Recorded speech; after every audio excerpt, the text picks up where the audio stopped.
اما بعد، جیسا کہ آپ حضرات کے علم میں ہے، آج ہمیں سورہ ممتحنہ کا مطالعہ شروع کرنا ہے۔ یہ سورہ مبارکہ جو 2 رکوعوں اور 13 آیات پر مشتمل ہے، 28ویں پارے کی تیسری صورت ہے۔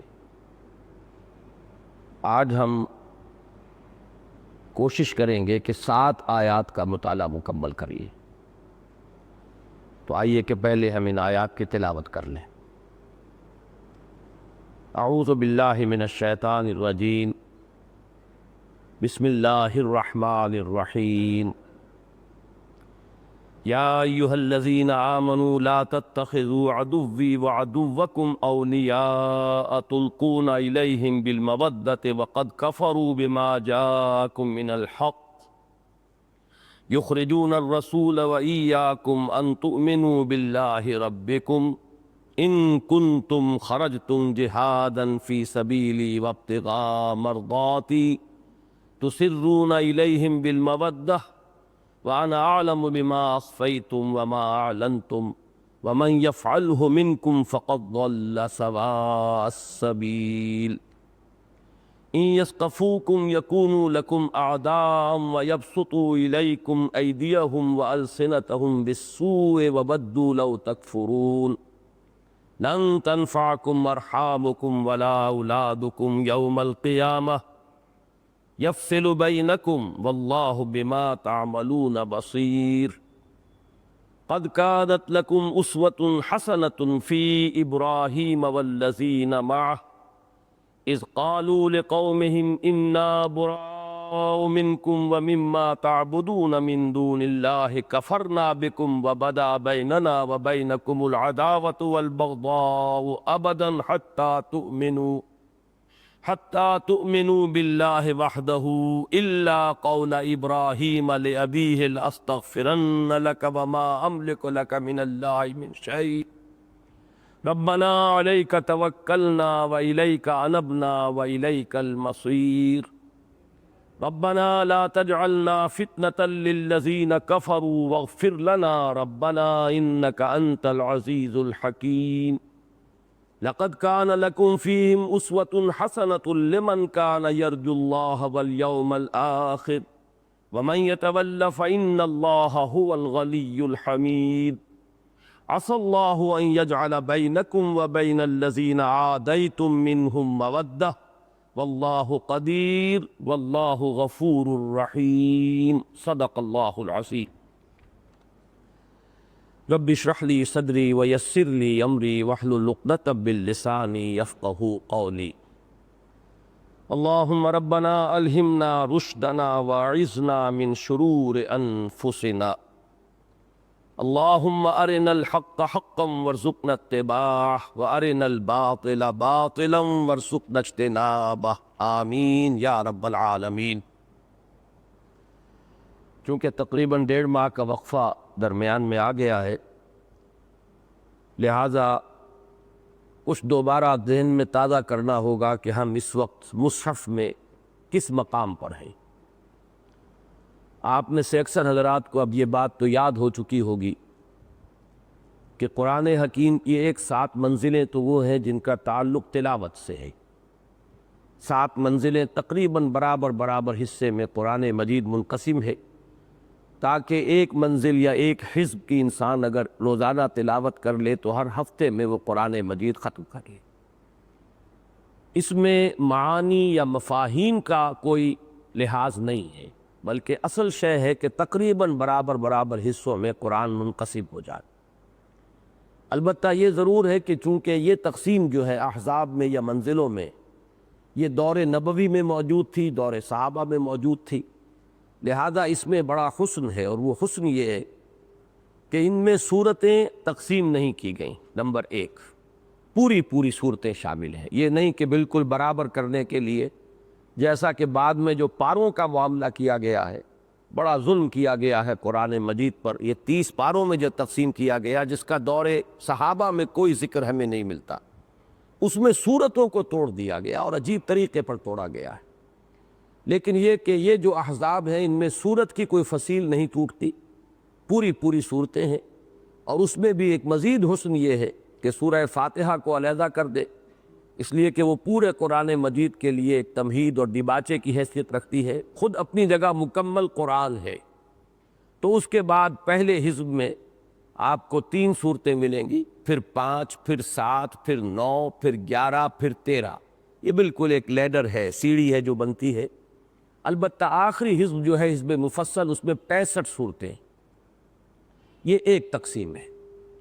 دوسری تقسیم ہے مکی اور مدنی صورتوں کی، کہ 7 ہی حصوں میں قرآن مجید اس اعتبار سے منقسم ہے کہ پہلے چند ایک یا ایک سے زائد مکی صورتیں، پھر ایک یا ایک سے زائد مدنی صورتیں۔ تو مکیات اور مدنیات کا ایک گروپ مکمل، پھر مدنی، پھر مکی، پھر مدنی، مکی اور مدنی، اس طریقے سے 7 گروپ بنتے۔ ان کا بڑا گہرا تعلق جو ہے قرآن مجید کے مضامین کے ساتھ ہے۔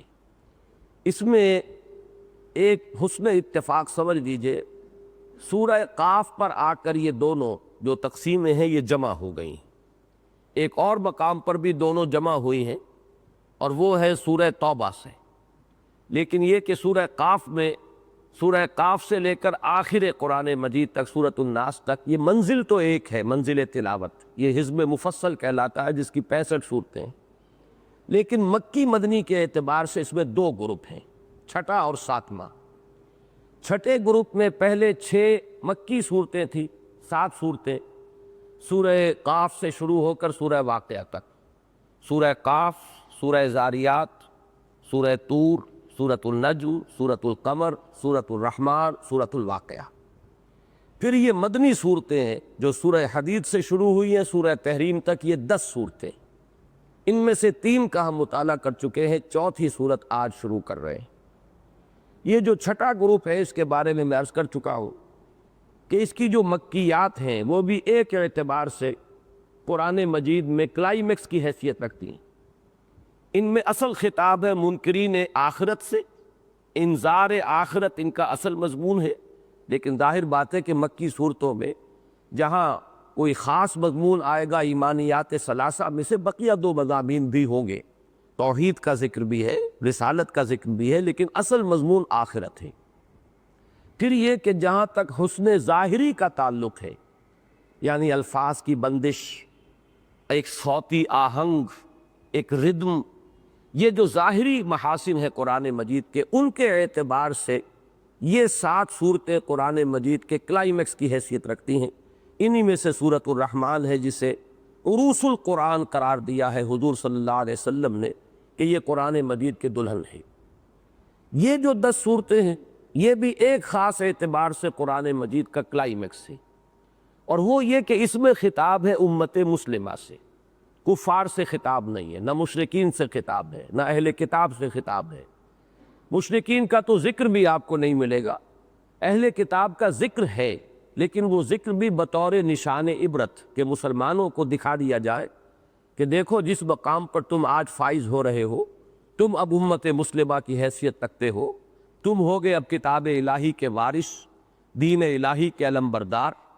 یہی مقام تم سے پہلے یہ امت سابقہ یعنی یہود اور نصارہ، یہ ایک ہی امت بنتے ہیں، حضرت موسیٰ علیہ السلام کی امت، جن کو تورات عطا کی گئی تھی، وہ بھی کتاب الہی کے امین بنے تھے، ان کے ہاں نبوت اور رسالت کا سلسلہ جاری رہا تھا۔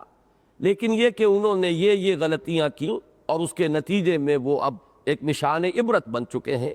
تو دیکھو کہیں ایسا نہ ہو مبادا تم بھی انہی کے نقش قدم پر چلو۔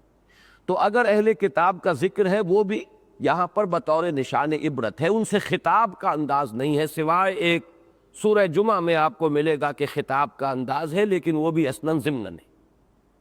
تو 2 باتیں میں نے عرض کی، ایک یہ کہ اصل خطاب ہے امت مسلمہ سے، اور کفار اور مشرکین میں سے مشرکین سے تو خطاب ہی نہیں، اور بلکہ ان کا ذکر بھی نہیں، اور جو اہل کتاب تھے یہود اور نصارہ، ان کی مثال ہے بطور نشان عبرت۔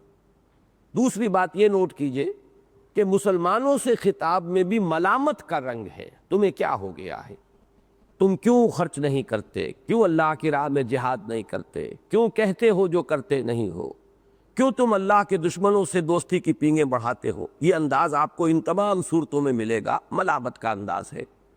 اس لیے کہ امت مسلمہ میں آپ کو معلوم ہے کہ ایک طرف مومنین صادقین بھی تھے، دوسری انتہا پر منافقین بھی اس وقت شامل تھے، مسلمانوں میں شامل تھے، قانوناً مسلمان تھے۔ پھر ان دونوں کے بیچ میں کچھ نہ کچھ ضعفاء، کچھ کمزور، بعض ایسے لوگ جو صادق الایمان ہوتے ہیں لیکن کسی وقتی حالات کے تحت کوئی خطا ہو جاتی ہے، کوئی کمزوری کا صدور ہو جاتا ہے، جیسے کہ حضرت کعب ابن مالک اور ان کے دو ساتھیوں سے غزوہ تبوک کے موقع پر ہو گیا۔ ایسے ہی آج کی صورت میں آپ دیکھیں گے کہ ایک بدری صحابی حضرت حاتب بن ابی بلتع، ان سے ایک بہت بڑی خطا ہو گئی۔ تو یہ جو تمام چیزیں ہیں ان کو سامنے رکھیے، تو ان صورتوں میں جو کمزوری کے پہلو تھے مسلمانوں میں، ان کو لائم لائٹ میں لا کر، ان کو فوکس میں لا کر اور ایک تنقید اور ایک تہدید کا انداز اختیار کیا گیا ہے۔ اس کا نتیجہ یہ نکلا ہے کہ ہمارے دور کے لیے یہ صورتیں انتہائی اہم ہو گئی، اس لیے کہ اس وقت جب کہ یہ صورتیں نازل ہوئی تو شاذ کہیں کوئی ضعف کے آثار تھے۔ جو غلبہ تھا امت مسلمہ وہ تو مومن صادقین کا تھا، ان کا نیوکلیس جو ہے، ریڑھ کی ہڈی صحابہ کرام کی، وہ بھی تو مومنین صادقین پر مشتمل تھی۔ لہذا مغلوب تھا یہ حصہ جس کا یہاں ذکر کیا جا رہا ہے، لیکن ان کو فوکس کر دیا گیا۔ جیسے کہ آپ کو معلوم ہے چھوٹی سی چیز ہو لیکن اگر مائکروسکوپ کو فوکس وہاں کر دیں گے تو بڑی نظر آئے گی، تو فوکس ان کو کیا گیا ہے، اور اس سے ہمیں فائدہ یہ ہوا ہے کہ آج جب کہ ہمارے ہاں غالب حصہ انہی چیزوں کا ہے، قول و عمل کا تضاد ہے، نفاق عملی کا دورہ ہے، ہم انفاق اور جہاد کے لیے کوئی اپنے اندر امنگ نہیں پاتے، دنیا داری جو ہے مسلط ہو چکی ہے۔ اور اکثر و بیشتر یہ کہنا غلط نہیں ہوگا کہ جو بھی نصارہ اور یہود کی روش تھی وہ ہم نے من حیث المجموع اختیار کر لی ہے۔ تو ان حالات میں یہ صورتیں ہمارے لیے بہت مفید ہیں، بہت مؤثر، ان پر خاص طور پر جو ہے ہمیں اپنی توجہ کو مرتکز کرنا چاہیے۔ شاید کہ اللہ کا جو جھنجھوڑنے کا انداز ہے وہ کبھی ہمیں بیدار کر دے، ہم ہوش میں آ جائیں، ہمارے اندر جو ہے شعور پیدا ہو جائے اپنی خامیوں کا، کوتاہیوں کا۔ اس پہلو سے یہ صورتیں قرآن مجید میں جیسا کہ میں نے عرض کیا کلائمیکس کا درجہ رکھتی۔ تو یہ تو اس گروپ کے بارے میں دو بنیادی باتیں میں نے عرض کر دیں۔ اب جیسا کہ میں نے عرض کیا کہ اس میں 10 صورتیں ہیں، یہ جو مدنی صورتیں ہیں، سورہ حدید سے سورہ تحریم تک۔ اس کی ایک تقسیم آپ کو یاد ہوگی کہ 5 صورتوں کا آغاز ہوا ہے سبح للہ یا یسبح للہ کے الفاظ سے۔ اللہ کی تسبیح کا ذکر ہے 5 صورتوں کے آغاز میں، یا فعل ماضی کی شکل میں ہے 3 صورتوں میں، اور یا پھر فعل مضارع کی شکل میں ہے 2 صورتوں میں، سورہ حدید، سورہ حشر، سورہ صف، یہ فعل ماضی ہے سبح للہ، اور سورہ جمعہ اور سورہ تغابن یہ فعل مضارع یسبح للہ۔ باقی 5 صورتیں وہ ہیں کہ جن کا آغاز سادگی سے ہو گیا ہے، بغیر کسی تمہید کے، بغیر تسبیح کے، تو یہ 5 جمع 5 ہو گئی۔ اب ان میں بھی ایک عجیب تقسیم ہے، جوڑے بھی ہیں۔ سورہ حدید کے ساتھ پہلے وہ مسبحات میں سے سورہ حدید ہے، بلکہ المسبحات ہے، جیسا کہ ہم پڑھ چکے ہیں، اب اس کے مضامین کا میں اس وقت تجزیہ نہیں کر سکتا۔ اس کے بعد سورہ مجادلہ آئی جس کا آغاز بغیر تسبیح کے ہو گیا ہے، پھر سورہ حشر آئی، پھر سبح للہ ما فی السماوات و ما فی الارض، پھر یہ سورہ ممتحنہ ہے، اس کا آغاز ہو رہا ہے یا ایھا الذین آمنوا لا تتخذوا عدوی وعدوکم اولیاء، بغیر کسی تمہید کے، بغیر تسبیح کے۔ البتہ اس کے بعد جو آئے گا وہ اس گروپ کا کلائمیکس ہے، وہ اس کا نقطہ عروج ہے، وہ یہ کہ 2 مسبحات آپ کو جڑواں ملیں گی، سورہ صف اور سورہ جمعہ۔ اور وہاں ایک خاص بات یہ بھی نظر آئے گی کہ زمانہ وہاں مل گیا ہے، فعل ماضی اور فعل مضارع۔ سورہ صف شروع ہوئی سبح للہ ما فی السماوات و ما فی الارض، اور سورہ جمعہ یسبح للہ ما فی السماوات و ما فی الارض۔ یہ جوڑا جو ہے اس اعتبار سے اس گروپ کا کلائمیکس ہے، جو انشاءاللہ اب آئندہ پڑھیں گے۔ ویسے وہ ہمارے منتخب نصاب میں شامل ہے، بارہا اس کا درس آپ نے سنا ہوگا، لیکن اس تسلسل کے ساتھ انشاءاللہ پھر اب ہم مطالعہ کریں گے۔ اس کے بعد پھر ایک جوڑا آتا ہے، اس میں ترتیب الٹی ہو گئی ہے کہ پہلے وہ صورت ہے جس میں تسبیح کا ذکر نہیں ہے، سورہ منافقون، اذا جاءک المنافقون قالوا نشہد انک لرسول اللہ۔ پھر اس جوڑے کا دوسرا جو ہے حصہ وہ ہے سورہ تغابن، پھر وہ مسبحات میں سے ہے۔ اس کے بعد ایک جوڑا ہے جو بغیر تسبیح کے ہے، سورہ طلاق، سورہ تحریم، یا ایھا النبی لم تحرم ما احل اللہ لک، یا ایھا النبی اذا طلقتم النساء فطلقوہن، یہ انداز ہے سورہ تحریم اور سورہ طلاق کا۔ تو یہ میں نے ایک برڈز آئی ویو آپ کے سامنے رکھا ہے کہ ترتیب ان صورتوں کی کیا ہے۔ اب اس میں خاص چیز جو نوٹ کرانے کی آج میں چاہتا ہوں کہ آپ کو نوٹ کرا دوں وہ یہ ہے کہ مضامین کے اعتبار سے ایک نسبت تو سورہ حدید اور سورہ مجادلہ میں بڑی گہری ہے جو جوڑے کی نسبت ہونی چاہیے۔ وہ کیا ہے ذہن میں تازہ کر لیں کہ سورہ حدید میں آغاز میں دو حکم دیے گئے، ایمان لاؤ اور کھپا دو اور خرچ کر دو اللہ کی راہ میں ان سب چیزوں میں سے جو ہم نے تمہیں عطا کی، جن میں تمہیں خلافت عطا فرمائی۔ آمنوا باللہ ورسولہ وانفقوا مما جعلکم مستخلفین فیہ۔ اس کے بعد پھر دو جوڑے آئے ذرا ملامت کے، وما لکم لا تؤمنون، تمہیں کیا ہو گیا، ایمان پختہ کیوں نہیں رکھتے؟ اور پھر ساتھ ہی اگر کوئی شخص جاگ جائے، ہوش میں آ جائے، اسے اپنے ضعف ایمان کا شعور و ادراک ہو جائے تو راستہ بھی دکھا دیا گیا، یہ ایمان کہاں سے ملے گا؟ هو الذی ينزل علی عبدہ آیات بینات لیخرجکم من الظلمات الی النور۔ اس کے بعد پھر وہی ایک زجر کا انداز، ڈانٹنے کا انداز، جھنجھوڑنے کا انداز، وما لکم الا تنفقوا فی سبیل اللہ وللہ میراث السماوات والارض، تمہیں کیا ہو گیا، اللہ کی راہ میں خرچ کیوں نہیں کرتے، کھپاتے کیوں نہیں ہو؟ اور اس کے بعد اس کی ترغیب و تشویق آ گئی، یہاں سے وہ صورت شروع ہوئی۔ اس کے بعد نفاق کا مضمون آیا کہ اگر اللہ کی راہ میں جان اور مال کھپانے سے دریغ کرو گے، اگر پہلوتی ہی کرو گے، جان چراؤ گے تو اس کا نتیجہ کیا ہے؟ نفاق ہے۔ وہ مضمون بڑی وضاحت کے ساتھ آنے کے بعد پھر تدریجاً یہ کلائمیکس کو پہنچا ہے سورہ حدید کی آیت نمبر 25 میں کہ ہم نے جو رسولوں کو بھیجا، کتابیں نازل کی، رسولوں کو معجزے عطا کیے، میزان شریعت تمہیں عطا فرمائی، تو کس لیے؟ یہ ساری چیزیں ایکسرسائز ان فیوٹیلٹی نہیں ہیں، یہ کوئی ہماری ہابی نہیں تھی، یہ کوئی شغل نہیں تھا، بلکہ ان سب کا ایک ہدف ہے، ایک ٹارگٹ ہے۔ وہ ٹارگٹ کیا ہے؟ لِيَقُومَ النَّاسُ بِالْقِسْطِ، تاکہ لوگ عدل پر قائم ہو۔ ایک نظام عدل اجتماعی قائم کرنا مقصود ہے۔ انزال کتب، بعثت انبیاء، بعثت رسل، ان سب کا ہدف کیا ہے؟ لقد ارسلنا رسلنا بالبینات وانزلنا معهم الکتاب والمیزان لیقوم الناس بالقسط، تاکہ لوگ عدل پر قائم۔ ظلم جس شکل میں بھی ہے، ایکسپلائٹیشن جس صورت میں بھی ہے، ریپریشن ہو رہا ہو، لوگوں کے حقوق غصب کر لیے ہو، انسان کا حاکم بن کر بیٹھ گیا ہو، انسان مختلف طریقوں سے اپنے دوسرے ابنائے نو کا خون چوس رہا ہو، ان کی محنتوں میں سے ناجائز جو ہے حق وصول کر رہا ہو، ان کے حق تلف کر رہا ہو، یا انسانوں میں سے اعلیٰ اور ادنیٰ کی تقسیم کر کے بیٹھ جائیں کہ ایک پیدائشی طور پر نیچ ہے، کمینہ ہے، اور ایک پیدائشی طور پر اونچا ہے اور اعلیٰ ہے، وہ برہمن ہے، یہ سید ہے، ادھر وہ شودر ہے، ادھر مسلی ہے۔ یہ ساری تقسیمیں بنیادی طور پر ظلم پر مبنی ہیں۔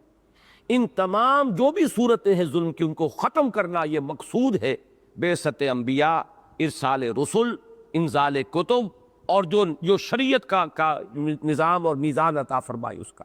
اب ظاہر بات ہے کہ عدل قائم کرنے اور ظلم کے خاتمے کے لیے ایک انقلابی جد و جہد کی ضرورت ہے۔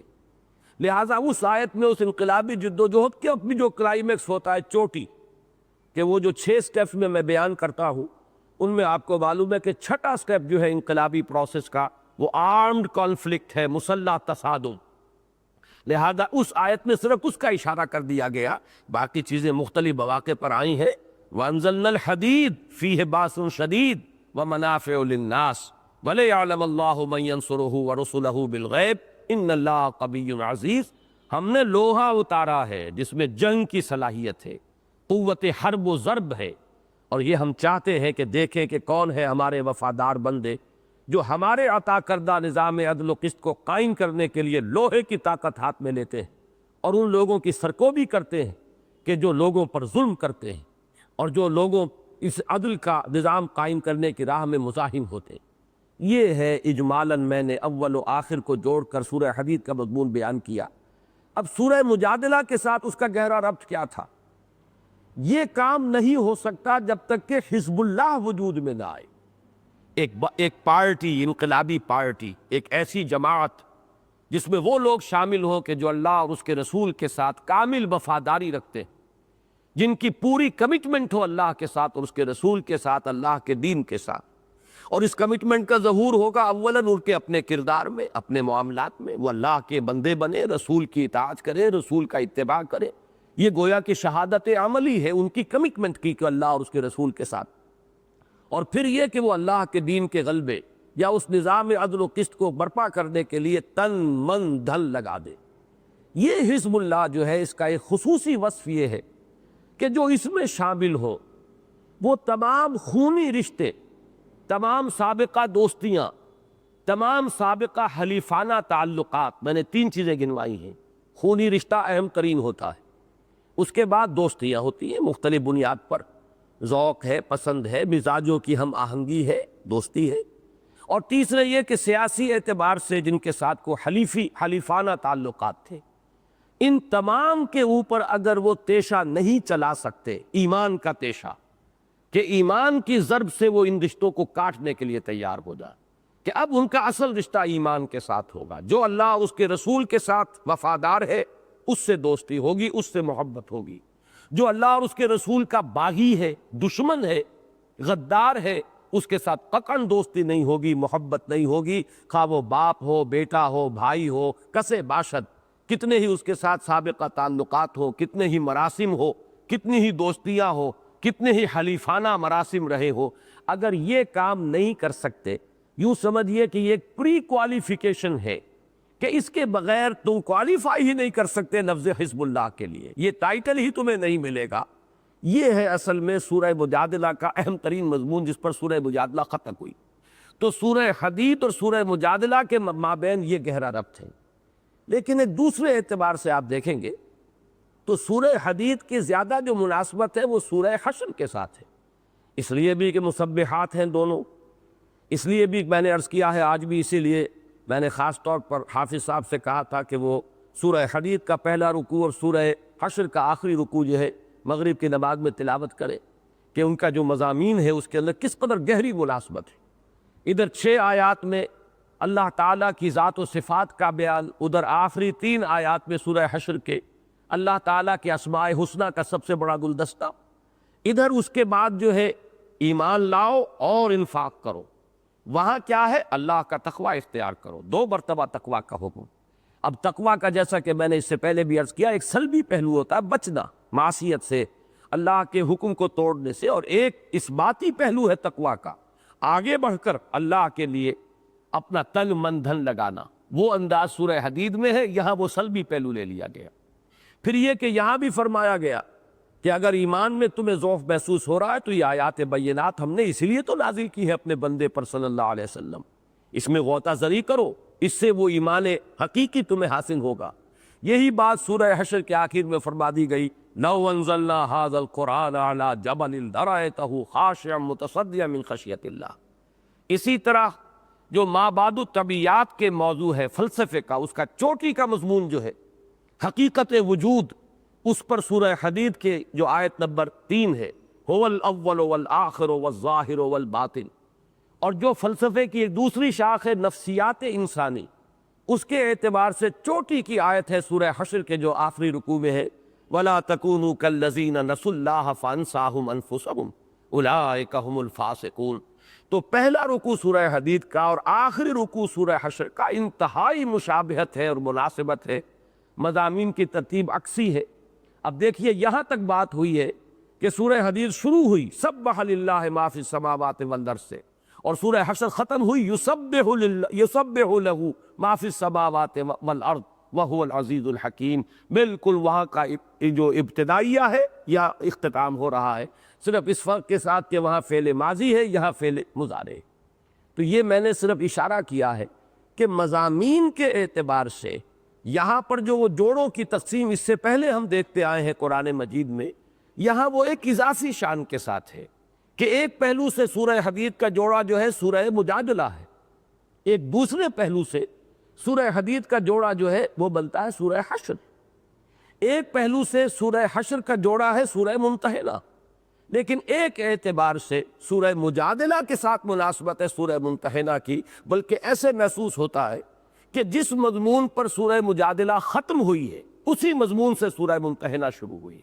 ان دونوں کے مابین بڑا گہرا ربط ہے.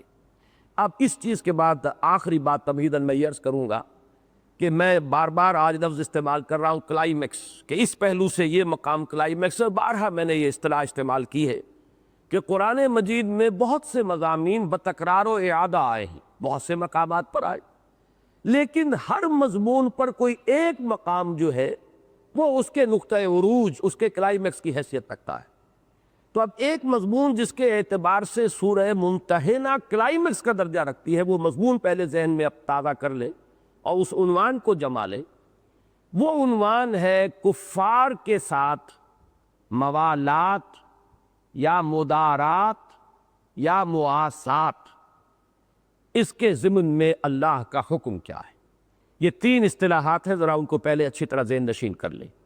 موالات کا لفظ بنا ہے، یہ تینوں ہیں باب مفاعلہ سے، باہم کوئی تعلق مفاعلہ کے اندر اس کا یہ خاصہ ہے.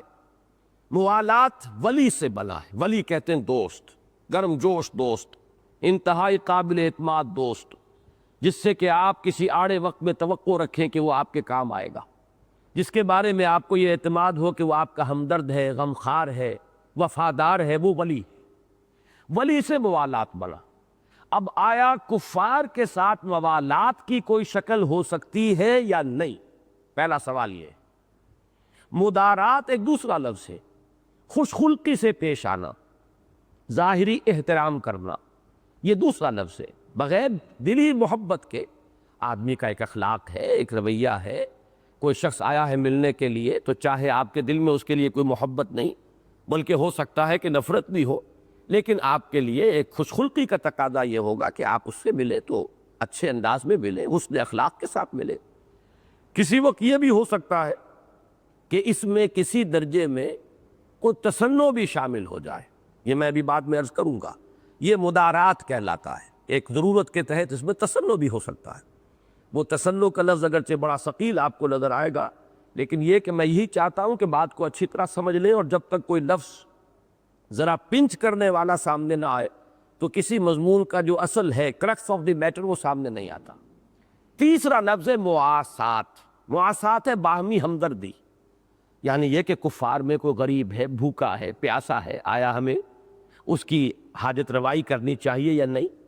کسی بھی اعتبار سے اس کے لیے کوئی بھلائی، خیر، کوئی ضرورت اس کی پوری کرنا، یہ مواسات ہے، باہمی ہمدردی. تو یہ تین عنوانات ہیں، موالات، مدارات، مواسات. اب ان تینوں کے ضمن میں حکم کیا ہے؟ تو پہلے تو یہ نوٹ کر لیجئے کہ علماء کرام نے قرآن مجید کے بہت سے مقامات کا استقصاء کر کے، احصاء کر کے جو نتیجہ نکالا ہے وہ یہ ہے کہ نمبر ایک، کفار کے ساتھ موالات سرے سے خارج از بحث.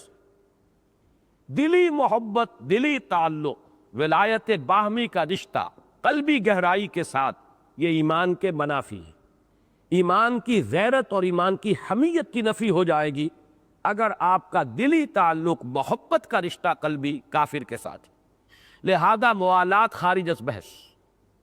مدارات کے سلسلے میں یہ ہے کہ کبھی دفع مضرت کے لیے کسی کافر کی کسی کی طرف سے جو تکلیف کا اندیشہ ہو سکتا ہے، اس سے بچنے کے لیے مدارات کی جا سکتی ہے.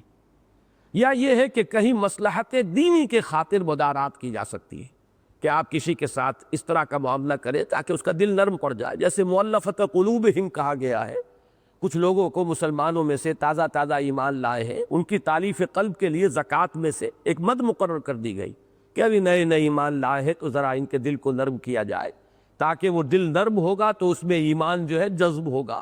تو یہ جس طریقے سے کہ مسلمانوں کے لیے تالیف قلب ہے تو غیر مسلموں کے لیے بھی مدارات کا معاملہ ہو سکتا ہے.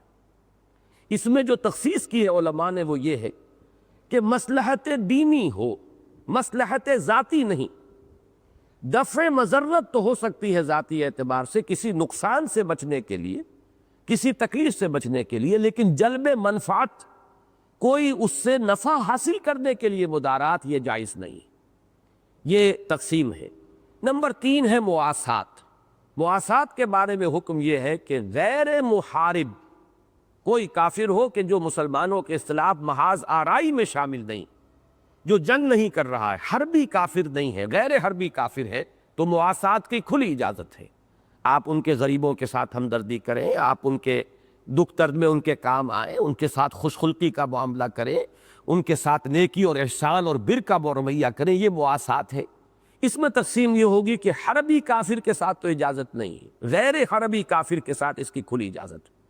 اب یہ میں نے 3 اصطلاحات کے حوالے سے وہ بات مضمون آپ کے سامنے رکھا ہے، جس کا کلائمیکس سورہ ممتحنہ ہے۔ اس میں بھی یہ بھی نوٹ کر لیجئے، اس کو ممتحنہ بھی پڑھا جاتا ہے، ممتحنہ بھی پڑھا جاتا ہے۔ ممتحنہ اس میں فاعل بنے گا، امتحان لینے والی، وہ صورت جو امتحان لینے والی ہے، اور ممتحنہ وہ عورت جس کا امتحان لیا جا رہا ہو، وہ اس میں مفعول بن جائے گا۔ باقی وہ اس کا ذکر اگلے درس میں آئے گا کہ اس کا نام جو ہے یہ ممتحنہ یا ممتحنہ کیوں ہے، وہ آج کے ہمارے درس سے متعلق نہیں۔ اب میں تھوڑا سا جائزہ آپ کے سامنے رکھنا چاہتا ہوں کہ قرآن مجید میں یہ مضمون جو ہے کفار کے ساتھ موالات یا مدارات یا مواسات، یہ اس سے پہلے کن کن مقامات پر آیا ہے، تدریجاً جو ہے اس کا ہم جائزہ لے لیں۔ سب سے پہلے جن حضرات کے پاس مصحف موجود ہے وہ نکال لیں سورہ آل عمران کی آیت نمبر 28۔ فرمایا لا يتخذ المؤمنون الکافرین اولیاء من دون المؤمنین، نہ بنائے اہل ایمان کافروں کو اپنا دوست، ولی کی جمع اولیاء ہے، جگری دوست، اپنا ہمدرد و غمخوار، اپنا دوست، اپنا پشت پناہ، من دون المومنین سوائے اہل ایمان کی۔ یہ رشتہ جو ہے صرف اہل ایمان سے ہو سکتا ہے، ولایت باہمی صرف اہل ایمان سے ہوگی۔ وَمَن يَفْعَلْ ذَلِكَ فَلَيْسَ مِنَ اللَّهِ فِي شَيْءٍ، اور جو کوئی یہ کرے گا، یعنی کفار کے ساتھ دلی محبت کا رشتہ اور قلبی دوستی کا رشتہ استوار رکھے گا یا استوار کرے گا، یعنی اگر سابقہ ہے تو برقرار رکھے گا اور اب کوئی نئی دوستی جو ہے اس کو گانٹھے گا، تو اس کا اللہ سے پھر کوئی تعلق نہیں۔ یہ اسی طرح کا انداز ہے جیسے حضور نے فرمایا من رغب عن سنتی فلیس منی، جسے میری سنت پسند نہیں اس کا مجھ سے کوئی تعلق نہیں۔ تو یہاں فرمایا کہ وَمَن يَفْعَلْ ذَلِكَ فَلَيْسَ مِنَ اللَّهِ فِي شَيْءٍ إِلَّا أَن تَتَّقُوا مِنْهُمْ تُقَاةً، الا یہ کہ تم ان سے بچنا چاہو جیسے کہ بچا جاتا ہے۔ یہ اس سے پہلے جب ہم اس مقام سے گزرے تفصیل سے بحث ہو چکی ہے کہ یہ ہے وہ مقام جس کے اب مدارات کا جو میں نے عنوان قائم کیا تھا وہ یہاں آئے گا۔ موالات تو بالکل نہیں ہو سکتی، خارج از بحث۔ مدارات ہو سکتی ہے، وہ بھی دفع مضرت کے لیے، کفار کی طرف سے کسی کوئی اندیشہ ہو، کوئی خطرہ ہو، مضرت کا، تکلیف کا، اس سے بچنے کے لیے ان کے ساتھ نرمی، ملائمت، کچھ احترام اور ادب کی شکل، کچھ ان کے ساتھ خوش خلقی کی شکل اختیار کی جائے، جو میں نے مدارات کے عنوان کے تحت آپ کے سامنے رکھی، اس کی اجازت ہے۔ تو چونکہ لفظ تتقو آیا ہے، تم بچو، اسی میں یہ بات آ گئی کہ یہ دفع مضرت کے لیے تو ہو سکتا ہے لیکن جلب منفعت کے لیے نہیں ہو سکتا۔ کفار سے کوئی نفع حاصل کرنے کے لیے ان کے ساتھ جو ہے وہ چاپلوسی کی روش اختیار کرنا یہ جائز نہیں۔ نمبر 2 یہ کہ اسی مقام سے اصل میں اہل تشیع نے اپنا جو وہ تقیہ ہے اس کے لیے دلیل لی ہے۔ تو اصولاً تو وہاں پر ایک مضمون موجود ہے، اس کو یوں کہیے کہ جہاں انگلی رکھنے کی جگہ تھی وہاں انہوں نے پورا ہاتھ رکھ دیا ہے اور انہوں نے اس کو پورے ایک فلسفے کی بنیاد بنا لیا ہے۔ تو ذہن میں یہ رکھیے کہ اس کی اجازت اگر ہے، نمبر 1 تو دفع مضرت کے لیے ہے، جلب منفعت کے لیے نہیں۔ نمبر 2 یہ ہے بہرحال رخصت، عزیمت نہیں ہے، اس کو دین کا فلسفہ نہیں بنایا جا سکتا، یہ رخصت ہے، کمزور طبائع کے لیے اجازت ہے۔ جیسی کہ اجازت یہ ہے کہ کہیں آپ بھوکے مر رہے ہو تو آپ خنزیر کھا کر یا مردار کا گوشت کھا کر بھی جان بچا سکتے ہیں۔ اس درجے کی کوئی شے ہے، اسے مثبت طور پر دین کا ایک جز بنا لینا اور اس کے لیے پھر آگے بڑھ کر یہ کہ دین کے 10 حصوں میں سے 9 حصے جو ہے وہ تقیہ ہی ہے، یہ در حقیقت یہ ایک بات کا بتنگڑ بنا لینا جسے ہم کہتے ہیں محاورے میں، اور صرف یہ کہ انگلی رکھنے کی گنجائش ہے اور وہاں پر جو ہے پوری عمارت کھڑی کر لی گئی ہے، تو یہ ان کی مبالغہ آمیزی ہے۔ لیکن اصولاً جو ہے رخصت کے انداز میں یہاں سے ایک گنجائش ملتی ہے کہ کسی وقت جان بچانے کے لیے، جیسے کہ حضرت عمار ابن یاسر کا معاملہ ہے۔ یہ 3 افراد پر مشتمل گھرانہ تھا، حضرت یاسر، ان کی اہلیہ حضرت سمیہ اور ان دونوں کے ساتھ دادے حضرت عمار۔ ابو جہل نے شدید ترین ایذائیں انہیں پہنچائی۔ ماں باپ جو تھے یعنی شوہر اور بیوی حضرت سمیہ اور ان کے شوہر حضرت یاسر، انہوں نے تو جان دینا قبول کر لیا، کلمہ کفر زبان سے نہیں نکالا، لیکن حضرت عمار برداشت نہیں کر سکے اور انہوں نے ایک کلمہ کفر زبان سے نکال کر جان بچا لی۔ پھر شدید ان کے اوپر پشیمانی کی کیفیت طاری ہوئی، لیکن نبی اکرم صلی اللہ علیہ وسلم نے انہیں اطمینان دلایا کہ یہ بھی دین میں گنجائش ہے، اجازت ہے۔ عزیمت وہی تھی جو تمہارے والدین نے کی ہے، یہ تو پھر یہ رتبہ بلند ملا جس کو مل گیا، لیکن یہ ہے کہ بہرحال دین میں کمزور طبقے کے لیے بھی گنجائش رکھی ہے اللہ نے، رخصت کا پہلو بھی ہے، تو یہ بھی دین کے اندر ہے، دین سے باہر نہیں ہے، لہٰذا زیادہ پشیمان نہ ہو۔ تو یہ پہلو جو ہے رخصت کا ہے، الا ان تتقوا منهم تقاہ ویحذرکم اللہ نفسہ۔ اب اس میں اشارہ کر دیا اللہ تمہیں اپنے آپ سے ڈراتا ہے، ان سے مت ڈرو، مجھ سے ڈرو، یعنی یہ ہے کہ عزیمت کا راہ اختیار کرو اور کفار کے کسی دفع مضرت کے تحت بھی ان کے ساتھ کوئی ملائمت کا معاملہ اور مداہنت کا معاملہ اختیار نہ کرو، یہ ہے عزیمت کی راہ۔ البتہ یہ کہ کمزور طبقے کے لیے گنجائش ہے۔ وَإِلَى اللَّهِ الْمَصِيرُ، اور اللہ ہی کی طرف لوٹنا ہے۔ اب یہ سورہ آل عمران کی آیت نمبر 28 تھی۔ اب آگے چلیے، یہی مضمون سورہ مائدہ میں آتا ہے۔ آیت نمبر 51 میں فرمایا یا ایھا الذین آمنوا لا تتخذوا اليہود والنصارى اولیاء بعضهم اولیاء بعض ومن يتولهم منکم فإنہ منہم ان اللہ لا یہدی القوم الظالمین۔ اہل ایمان ہرگز مت بناؤ یہود کو اور نصارہ کو اپنے دوست، اپنے ولی۔ بعضهم اولیاء بعض، وہ ایک دوسرے کے ولی ہیں، وہ ان کے درمیان رشتے ہیں، تعلقات ہیں، ظاہری دشمنی بھی ہے لیکن مسلمانوں کے مقابلے میں وہ ایک ہے۔ جیسے کہ فرمایا گیا کہ الکفر ملت واحدہ، کفر جو ایک ملت ہے، مسلمانوں کے ساتھ دشمنی میں یہ ایک ہو جائیں گے، لہذا یہ آپس میں تو ایک دوسرے کے ولی ہیں لیکن اے مسلمانوں تمہارے ولی نہیں ہو سکتے۔ تو یہود اور نصارہ کو اپنا ولی نہ بناؤ۔ اب اس میں ایک تو پہلو ہو گیا مثبت انداز میں، اور اس کے بعد دھمکی کا انداز، وَمَن يَتَوَلَّهُم مِّنكُمْ فَإِنَّهُ مِنْهُمْ۔ بات وہی ہوئی جو پہلے آ چکی ہے، جو کوئی تم میں سے یہ کرے گا پھر اس کا اللہ سے کوئی تعلق نہیں رہے گا۔ یہ سورہ آل عمران میں آیا۔ یہاں جو ہے اس سے بھی زیادہ انداز جو ہے تہدید کا اور دھمکی کا ہے، جو کوئی بھی تم میں سے ان کی دوستی اختیار کرے گا پھر وہ انہی میں سے شمار ہوگا۔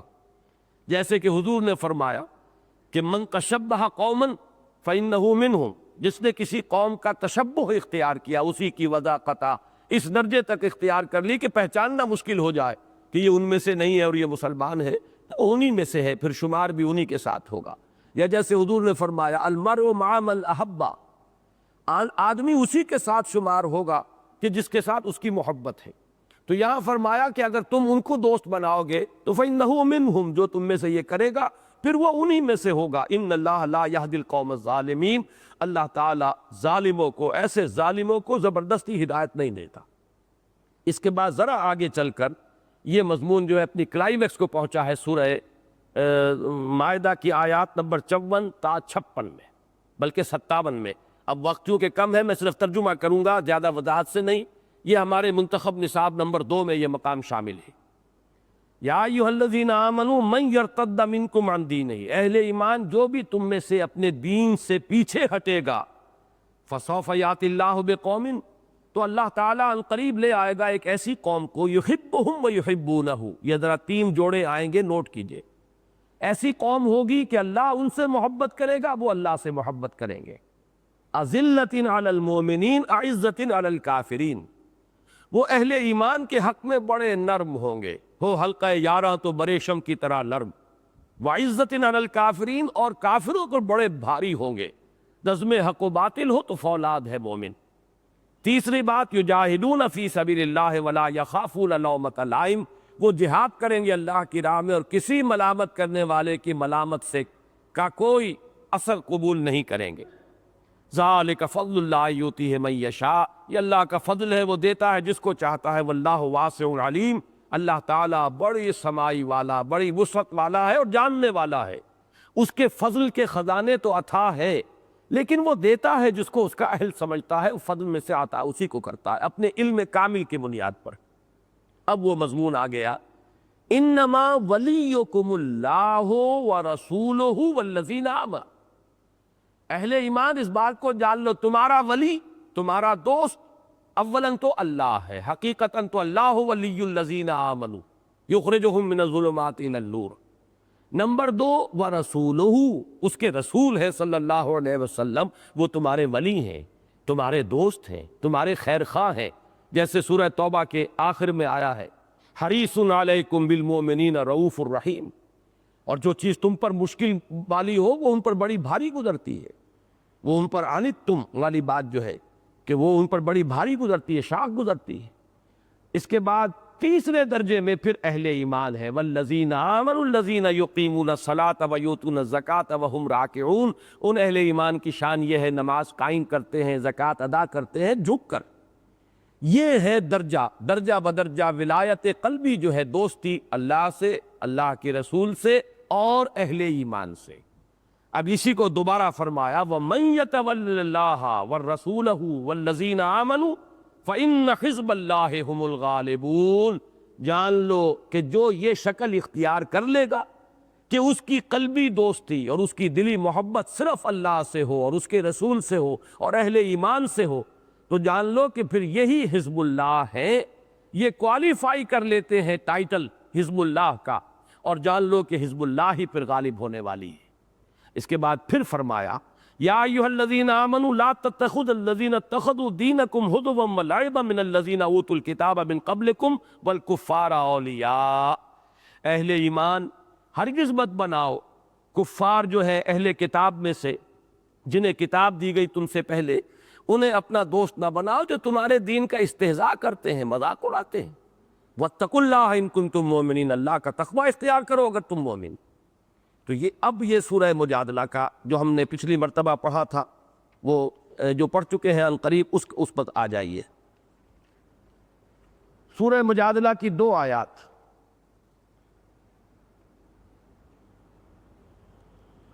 آیت نمبر 14،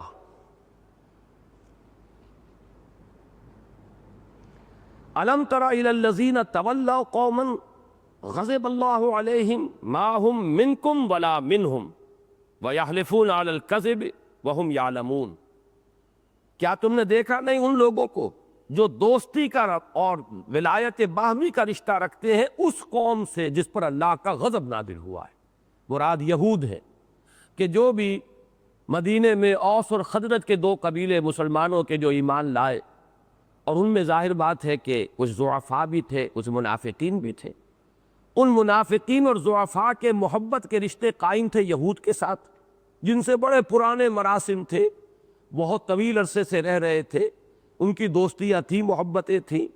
اب بھی جو لوگ ایمان لانے کے بعد ان دوستیوں کو کاٹنے کے لیے تیار نہیں تھے، ان کا ذکر ہو رہا ہے، یہ منفی انداز ہے۔ الم تر الی الذین تولوا قوما غضب اللہ علیہم، کیا تم نے دیکھا نہیں ان لوگوں کو جو ایسی قوم کے ساتھ دوستی کا رشتہ استوار کر رہے ہیں جن پر اللہ کا غضب نازل ہو چکا ہے؟ ما ہم منکم ولا منہم، اے مسلمانوں کان کھول کر سن لو، وہ نہ تم میں سے ہے نہ ان میں سے ہے۔ یہ ہے منافقین کا معاملہ کہ یہ مذبذبین بین ذالک لا الہ ہؤلاء ولا الہ ہؤلاء۔ اور اب آخری آیت جو ہے وہ اس سورہ مبارکہ میں اس مضمون کا کلائمیکس تھا، فرمایا لا تجد قوما یؤمنون باللہ والیوم الآخر، تم ہرگز نہیں پاؤ گے کسی قوم کو جو ایمان رکھتے ہو اللہ پر اور یوم آخر پر، یوادون من حاد اللہ، کہ وہ محبت رکھتے ہوں، دلی الفت رکھتے ہو ان سے جو اللہ کے دشمن ہوں، اللہ کے ساتھ انہوں نے محاربے کی روش اختیار کی ہو، ورسولہ، اور اس کے رسول کے ساتھ، وَلَوْ كَانُوا آبَاءَهُمْ، خواہ وہ ان کے باپ ہوں، او ابناہم یا ان کے بیٹے ہو، او اخوانہم یا ان کے بھائی ہو، او عشیرتہم یا ان کے رشتہ دار ہو، اولئک کتب فی قلوبہم الایمان، یہ ہیں وہ لوگ جنہوں نے یہ سارے رشتے کاٹ دیے ہیں ایمان کی تلوار سے، یہ ہیں کہ جن کے دلوں میں اللہ نے ایمان لکھ دیا ہے، جاگزیں کر دیا ہے، ان کے جس طرح پتھر پہ لکیر ہو جاتی ہے اس طرح ان کے دلوں پر ایمان نقش ہو گیا ہے۔ وَأَيَّدَهُمْ بِرُوحٍ مِّنْهُ، اور اللہ نے ان کی مدد کی ہے، تائید فرمائی ہے خاص اپنی طرف سے رحمت اور روح کے ذریعے، وَيُدْخِلُهُمْ جَنَّاتٍ تَجْرِي مِن تَحْتِهَا الْأَنْهَارُ خَالِدِينَ فِيهَا، اور اللہ داخل کرے گا انہیں ان باغات میں جن کے دامن میں ندیاں بہتی ہوں گی، جن میں وہ ہمیشہ ہمیش رہیں گے۔ رضی اللہ عنہم ورضوا عنہ، اللہ ان سے راضی ہوا اور وہ اللہ سے راضی ہوئے۔ اولئک حزب اللہ، یہ ہے اللہ کی پارٹی، یہ ہے اللہ کی حزب، یہ ہیں جو کوالیفائی کر گئے ہیں، اب یہ ٹائٹل جو ہے انہوں نے حاصل کر لیا ہے کہ وہ اللہ کی حزب ہے۔ الا ان حزب اللہ هم المفلحون، آگاہ ہو جاؤ کہ کامیاب ہونے والے اور اپنی منزل مراد تک پہنچنے والے تو صرف حزب اللہ کے لوگ۔ یہ میں نے 3 مقامات بتائے، لیکن ان میں ایک قدر مشترک ہے، اور وہ یہ ہے کہ ان میں خاص طور پر مخاطب کون ہے؟ نصارہ، مدینے کے مسلمان، اور ان میں کن کی دوستی کی طرف اشارہ کیا جا رہا ہے؟ یہود کی، کیونکہ یہود وہاں پر آباد تھے، 3 قبیلے موجود تھے، ان کے حلیفانہ تعلقات تھے، دوستیاں تھی۔ یہود کی دشمنی جو ہے وہ بالکل ازہر من الشمس تھی۔ اب ظاہر بات ہے کہ اس کے باوجود کسی اوسی یا خزرجی نے ان کے ساتھ اگر کوئی تعلق برقرار رکھا ہے تو گویا کہ اس کے ایمان کی نفی ہوگی۔ اب میں 2 مقامات، بلکہ ایک تو پہلے، اور اب سورہ جب ہم پڑھیں گے ممتحنہ تو وہ بات واضح ہو کر سامنے آ جائے گی۔ معاملہ مہاجرین کا جو ہے قرآن مجید میں یا تو سورہ توبہ میں آیا ہے، اور یا پھر یہ سورہ ممتحنہ میں جو آج ہمیں پڑھنا ہے۔ سورہ توبہ کا مقام میں چاہتا ہوں کہ آپ دیکھ لیں۔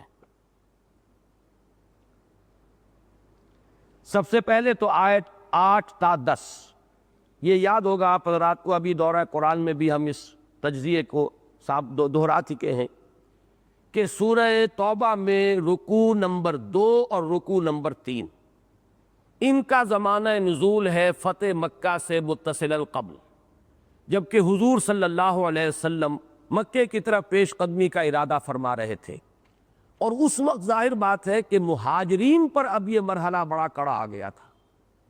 اب تک جتنی بھی تنقیدیں ہوئی تھیں وہ تھیں مدینے کے مسلمانوں میں سے جو لوگ یہود کے ساتھ تعلق رکھتے تھے۔ اس نقطے کو اچھی طرح سمجھ لیجئے۔ ظاہر بات ہے کہ مہاجرین کا معاملہ تھا ہی نہیں، وہ تو آئے ہیں مکے سے ہجرت کر کے، یہاں کسی سے دوستیاں ان کی ہے ہی نہیں، یہاں کوئی مراسم نہیں، یہود سے ان کے کوئی دیرینہ مراسم نہیں، کوئی حلیفانہ تعلقات نہیں۔ لہذا یہ سورہ آل عمران کی آیت، سورہ مائدہ کی آیات، سورہ مجادلہ کی آیات جو ہے، ان میں روح سخن کن کی طرف سے؟ مدینے کے مسلمان، انصار، اور ان میں کن کی دوستی سے روکا گیا؟ یہود کی دوستی سے۔ لیکن یہ مرحلہ جو اب آ رہا تھا، حضور اب اقدام فرمانے والے تھے مکے کی طرف۔ مکے میں کون لوگ آباد تھے؟ مہاجرین کے رشتہ دار، ان کے کنبے، ان کے قبیلے، ان کے رشتہ دار، بعض کے اہل و عیال وہی تھے، ان سے اگرچہ تعلقات منقطع ہو گئے لیکن بہرحال رشتہ داریاں تھیں ابھی تک۔ اسی سورہ مبارکہ میں، سورہ ممتحنہ میں آخری حکم دیا گیا ہے کہ رشتہ مناکحت ختم کیا جا رہا ہے۔ کوئی مسلمان اب کسی کافرہ مشرکہ کو اپنے نکاح میں نہیں رکھ سکتا، اور کوئی مسلمان خاتون کسی کافر یا مشرک کے نکاح میں نہیں رہ سکتی۔ یہ دوسرا جو حصہ ہم پڑھیں گے اگلی مرتبہ اس کا مضمون ہے۔ لیکن یہ کہ تاحال تو وہ رشتے برقرار تھے۔ پھر یہ کہ رشتے وہ مناکحت والے ختم ہو گئے ہو، بہرحال ان کے چچا، ان کے تایا، ہو سکتا ہے بہت سو کے والدین وہ وہاں موجود ہو، کنبے تھے، قبیلے تھے۔ تو اب ایک امتحان آ گیا ہے مہاجرین کے لیے۔ ان کو جب یہ نظر آ رہا ہے کہ اب چڑھائی ادھر ہونی ہے، تو دل میں ایک طرح کی ہچکچاہٹ، طبیعت کے اندر وہ جو فطری ایک رشتہ داری کا ایک احساس تھا، اس کی وجہ سے ہچکچاہٹ تھی۔ وہ ہچکچاہٹ جو ہے آپ نے سورہ توبہ میں اس کے دوسرے اور تیسرے رکوع کے اندر پڑھی ہوگی، میں اس کی طرف چند آیات کی طرف اشارہ کر رہا ہوں۔ آیت نمبر 8 تا 10، یہ یہاں پر جو ہچکچاہٹ تھی مسلمانوں میں مکے کے خلاف اور مشرکین قریش کے خلاف فائنل اقدام کرنے میں، اب اس کو ان آیات کے بین السطور میں دیکھیے۔ کیف وَإِن يَظْهَرُوا عَلَيْكُمْ لَا يَرْقُبُوا فِيكُمْ إِلًّا وَلَا ذِمَّةً، اے مسلمانوں کیسے، کیوں تم اتنے ہچکچا رہے، کیوں ان کے خلاف اقدام کرنے میں تمہیں پس و پیش ہو رہا ہے؟ حالانکہ اگر وہ تم پر غلبہ پالیں، کہیں وہ تم پر قابو پالیں، تو تمہارے معاملے میں نہ قرابت کا لحاظ رکھیں گے، نہ کسی عہد کا لحاظ رکھیں گے۔ یہ تم اپنے دل میں محسوس کر رہے ہو کہ ہم نے ان سے ایک صلح بھی کی تھی، حدیبیہ کی صلح ہو گئی تھی، دوبارہ صلح کیوں نہ کر لی جائے۔ خام خواہ کیوں خوریزی جو ہے اس کا راستہ اختیار کیا جائے، کیوں ہم اس طریقے سے چڑھ کر جائیں، مبادا بہت بڑی خوریزی ہو جائے۔ اب دل میں جو کچھ ہے وہ تو اللہ جانتا ہے، لیکن کہنے میں جو آ رہا تھا وہ یہ کہ صلح بہتر ہے جنگ سے، اور نمبر دو یہ کہ بہرحال یہ مکے کے متولی ہیں، کعبے کے متولی ہیں، حاجیوں اور عمرہ کرنے والوں کی خدمات کرتے ہیں۔ یہ پورا مضمون جو ہے یہ دوسرا اور تیسرا رکوع سورہ توبہ کا اس کو ذہن میں رکھیے۔ فرمایا کیف وَإِن يَظْهَرُوا عَلَيْكُمْ لَا يَرْقُبُوا فِيكُمْ إِلًّا وَلَا ذِمَّةً يُرْضُونَكُمْ بِأَفْوَاهِهِمْ، اے مسلمانوں یہ تمہیں راضی کرنا چاہتے صرف اپنی باتوں سے، اپنے منہوں سے، وَتَابَ قُلُوبُهُمْ، ان کے دل انکاری ہیں، وہ تم سے کوئی دلی محبت نہیں رکھتے، وَأَكْثَرُهُمْ فَاسِقُونَ، اور ان میں سے اکثر جو ہے فاسق ہیں، نافرمان ہیں۔ آگے چل کر فرمایا آیت نمبر 10 میں لا يرقبون فی مومن الا ولا ذمہ، کسی مومن کے بارے میں یہ لوگ نہ کسی قرابت کا پاس کریں گے، نہ کسی عہد کا لحاظ رکھیں گے، وَأُولَٰئِكَ هُمُ الْمُعْتَدُونَ، اور یہی ہیں حد سے تجاوز کرنے والے اور زیادتی کرنے والے۔ یہ ترغیب ہے مکے کے خلاف اور قریش کے خلاف اقدام کی۔ اس کے بعد آیت نمبر 24 جو ہے وہ پھر میں عرض کر رہا ہوں وہی لفظ آ رہا ہے کہ چوٹی ہے اس اعتبار سے اس مضمون کی۔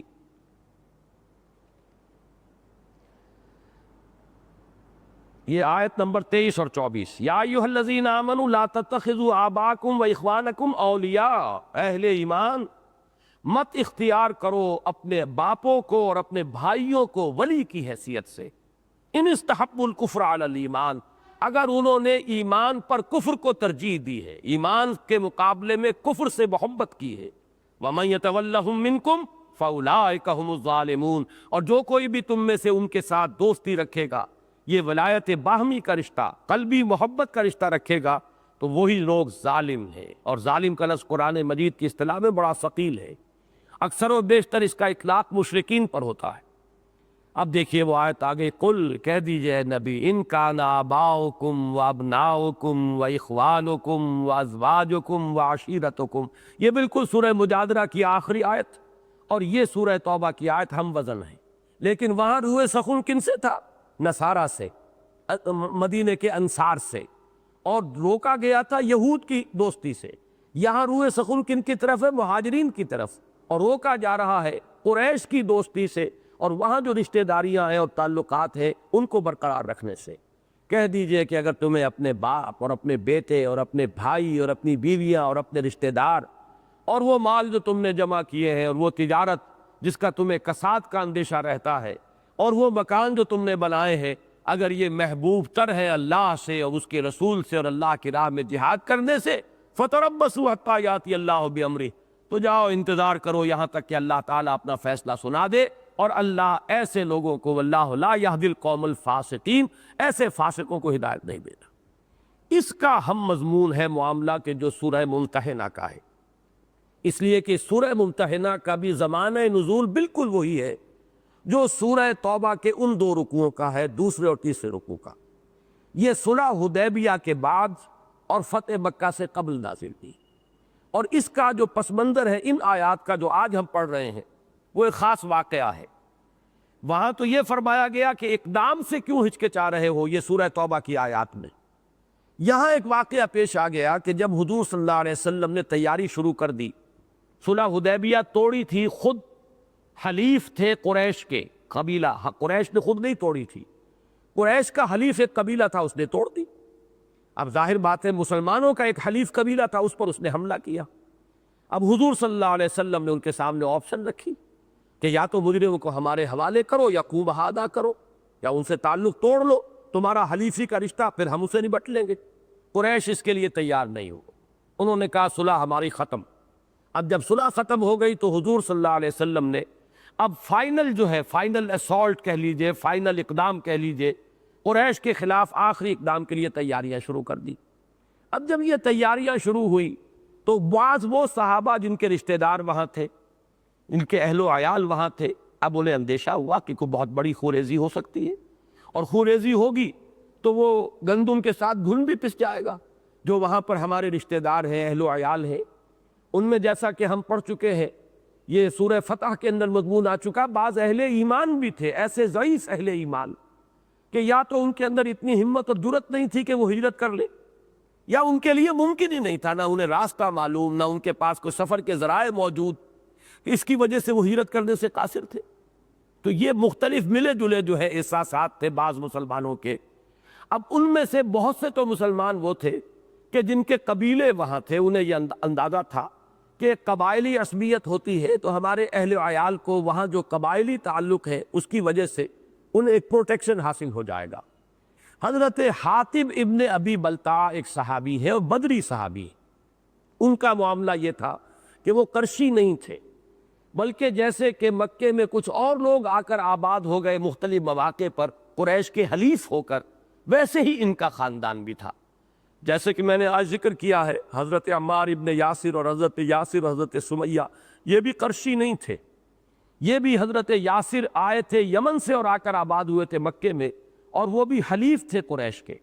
اسی طرح حضرت حاتب ابن ابی بلتع کا خاندان تھا۔ اب یہ جب ایمان لے آئے اور مہاجر ہو کر آ گئے مدینے میں تو ان کا خاندان وہیں رہا۔ ظاہر بات ہے کسی خاندانی پروٹیکشن کا وہاں کوئی سوال نہیں تھا ان کے اہل و عیال کے لیے۔ اب انہیں ایک خیال آیا کہ میں اگر قریش پر ایک احسان کر دوں، میں اطلاع دے دوں کہ محمد الرسول اللہ صلی اللہ علیہ وسلم تمہارے خلاف اب چڑھائی کی تیاریاں کر رہے ہیں، تو میرے اس احسان کی وجہ سے وہ میرے اہل و عیال کے ساتھ حسن سلوک کریں گے، انہیں ایک طرح کی پروٹیکشن حاصل ہو جائے گی۔ لہٰذا انہوں نے ایک خاتون جو آئی ہوئی تھی وہیں سے مکے سے چل کر آئی تھی حضور سے کچھ مالی مدد لینے کے لیے، حضور نے یہاں سے کچھ مالی مدد کا اہتمام کیا، وہ واپس جا رہی تھی، اس کو خط دے دیا حضرت حاتب نے ابی بلتع نے۔ اس خط میں یہ لکھا ہوا تھا قریش کے بعض سرداروں کے نام، اور وہ پورے جذبہ ایمانی کے ساتھ کہ محمد صلی اللہ علیہ وسلم اگر تنہا بھی تم پر حملہ آور ہوں گے تب بھی تم مقابلہ نہیں کر سکو گے، اس لیے کہ وہ اللہ کے رسول ہے، اللہ کی مدد ان کے ساتھ ہے۔ لیکن یہ ہے کہ وہ تو اب پوری تیاری بھی کر رہے ہیں۔ اب ظاہر بات ہے کہ بیچ میں یہ بات تھی کہ یہ اطلاع ملے گی تو وہ میرا احسان مانیں گے، اور احسان کے نتیجے میں حل جزاء الاحسان الا الاحسان، تو میرے اہل و عیال کے ساتھ حسن سلوک کریں گے۔ حضور صلی اللہ علیہ وسلم کو اللہ تعالیٰ نے وحی کے ذریعے سے اطلاع دے دی کہ اس طرح کا معاملہ ہو رہا ہے، اس لیے کہ جنگی اسٹریٹجی کے اعتبار سے تو یہ بہت بڑی غلطی، بہت بڑی خطا، بلکہ یہ کہ لفظ اگر استعمال کیا جائے بہت بڑا جرم تھا، اس لیے کہ اگر پیشگی انہیں اطلاع ہو جاتی اور وہ بھی تیاری کرتے تو بہت بڑی خوریزی ہوتی۔ حضور کا جو مقصد تھا وہ یہ تھا کہ آپ ایک سرپرائز دیں تاکہ قریش کو تیاری کا موقع نہ ملے اور وہ ہتھیار ڈال دیں، مغلوبیت اختیار کر لیں۔ اسی میں اس بات کی توقع ہو سکتی تھی کہ کم سے کم خوریزی ہو۔ یہ تو یقین تھا کہ حضور کو صلی اللہ علیہ وسلم اللہ تعالیٰ فتح عطا فرمائے گا، قوت اتنی تھی۔ اب قریش کے اندر اب یہ امکان نہیں تھا، ان کے اندر دم نہیں تھا کہ وہ مقابلے میں آ سکتے، لیکن اگر پہلے سے اطلاع مل جاتی اپنے حلیفوں کو بلا لیتے، جمع کر لیتے، کچھ تو کرتے، اس صورت میں خوریزی بہت ہو جاتی۔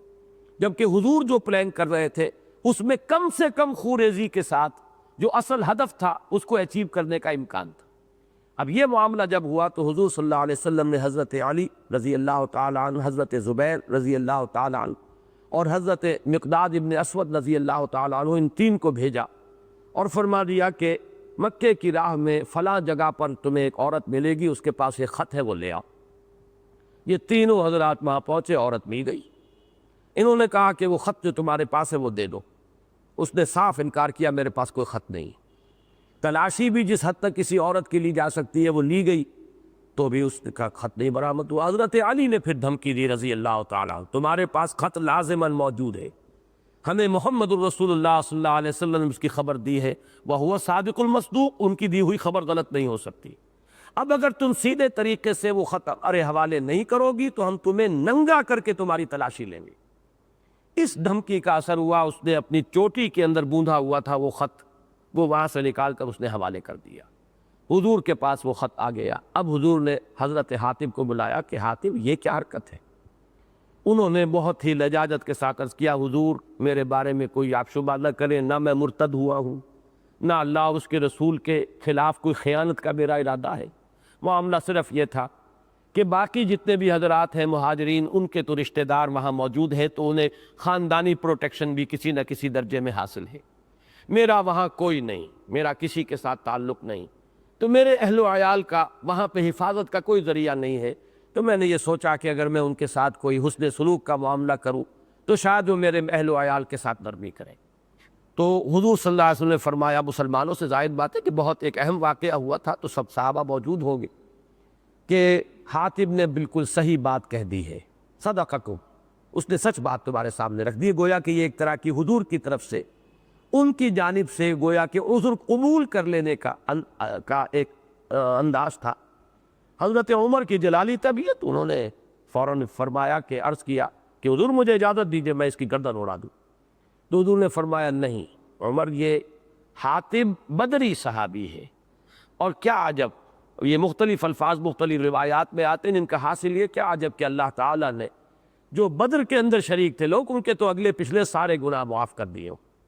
بہرحال اس کے بعد صراحت نہیں ملتی کہ آیا حضور نے کوئی تنبیہ بھی کی یا نہیں، کوئی سزا دی یا نہیں دی.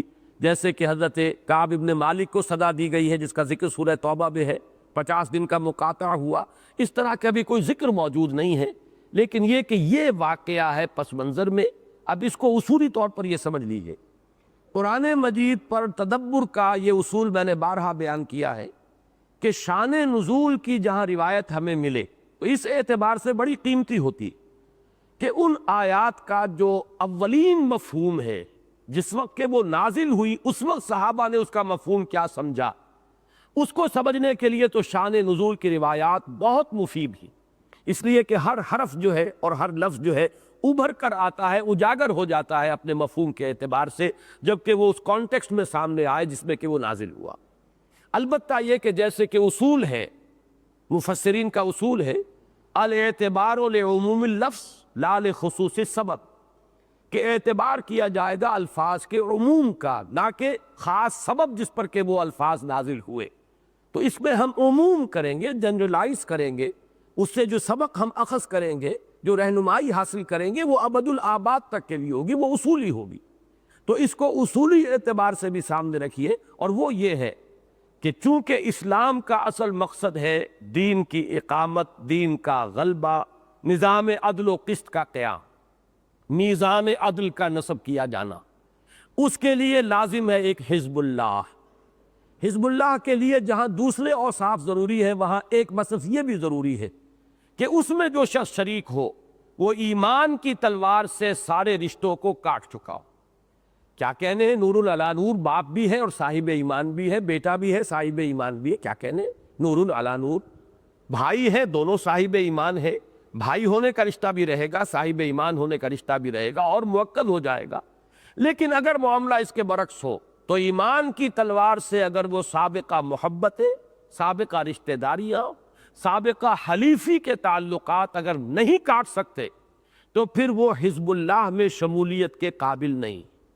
اور جس جماعت کے معتدم ارکان کا یہ حال نہ ہو وہ جماعت حزب اللہ نہیں. یہ ہے اصل شے کہ جو اس کا لب لباب ہے، جو اس کا حاصل ہے، اور اس کے ضمن میں ہدایات یہاں آ رہی ہے. اللہ تعالیٰ نے اس خاص واقعے کو اس کا ایک ذریعہ بنا کر ہمیشہ کے لیے مسلمانوں کے لیے یہ ہدایت اور رہنمائی قرآن مجید میں نازل فرما لی. اب آئیے اس کے بعد اب ہر لفظ جو ہے آپ کو خود بولتا ہوا محسوس ہوگا، ابھر کر سامنے آ جائے.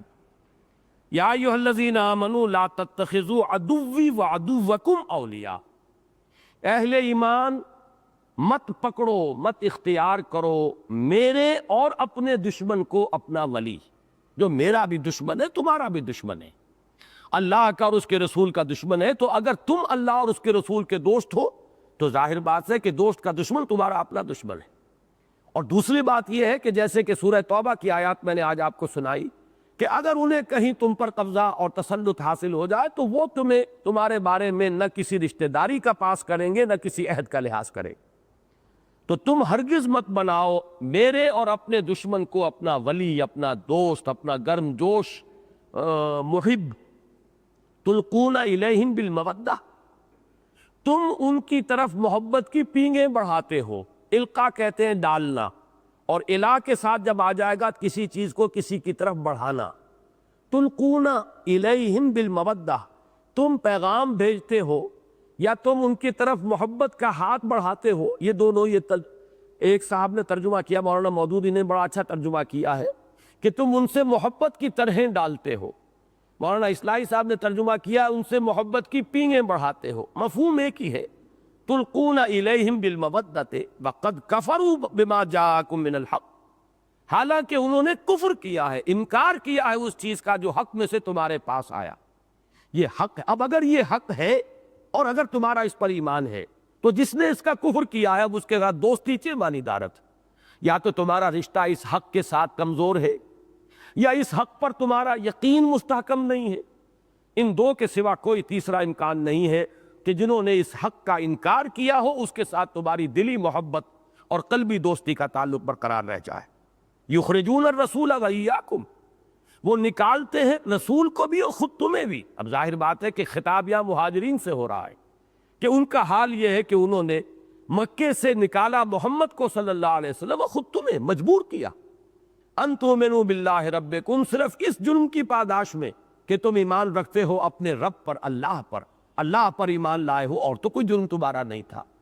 تو جو لوگ اس درجے گر گئے ہو کہ محض اس جرم کی پاداش میں کہ تم اللہ واحد پر ایمان لائے ہو، اگر وہ تمہیں اپنے شہروں سے نکالنے پر آمادہ ہو گئے اور انہوں نے اسے حیات تم پر تنگ کر دیا، تو اب کیسے ممکن ہے کہ تمہاری غیرت ایمانی اور حمیت دینی تمہیں اجازت دے کہ تم ان کے ساتھ دوستی کی پینگیں بڑھاؤ؟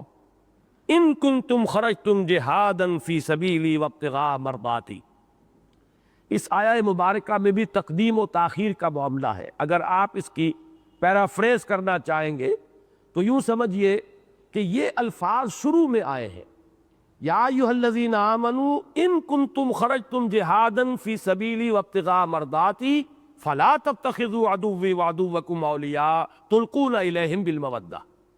اہل ایمان، اگر تم واقعتاً نکلے ہو میری راہ میں جہاد کرنے کی غرض سے اور میری رضا حاصل کرنے کے لیے، تو یہ طرز عمل تمہارا مناسب نہیں۔ اس کا یہ مطلب نہ سمجھیے کہ مہاجرین کے بارے میں کسی شک اور شبہ کا اظہار کیا جا رہا ہے یا ان کی نیتوں پر حملہ کیا جا رہا ہے، بلکہ اسلوب تو بظاہر شرطیہ ہے، لیکن حقیقت میں انداز یہ ہے کہ جب تمہارا حال یہ ہے کہ تم نے اپنے گھر بار چھوڑے، مکے کو خیر بات کہا، اور کہا صرف اس لیے کہ تم میری راہ میں جہاد کرو، اللہ کے دین کے غلبے کی جد و جہد کے لیے جو تمہیں اللہ نے ایک بیس عطا کر دیا ہے مدینہ منورہ میں، وہاں اپنی پوری قوتوں کو جمع کرو، مجتمع کرو، تاکہ وہاں سے ایک اقدام کر سکو بھرپور انداز میں۔ اور جبکہ واقعتاً تمہارے پیش نظر صرف میری رضا ہے، مرضاتی، میری رضا کی تلاش میں اور اس کے حصول کے لیے تم نے یہ سب کچھ کیا ہے، تو اب اس رویے کا کوئی مناسبت نہیں ہے اس کی تمہارے ان جذبے کے ساتھ۔ یہ گویا کہ ایک تشویق کا ایک انداز ہے کہ یہ کام جو تم کر رہے ہو یہ تمہاری اس شان کے ساتھ مناسبت نہیں رکھتی، جسے ہم کہتے ہیں تمہارے شایان شان نہیں۔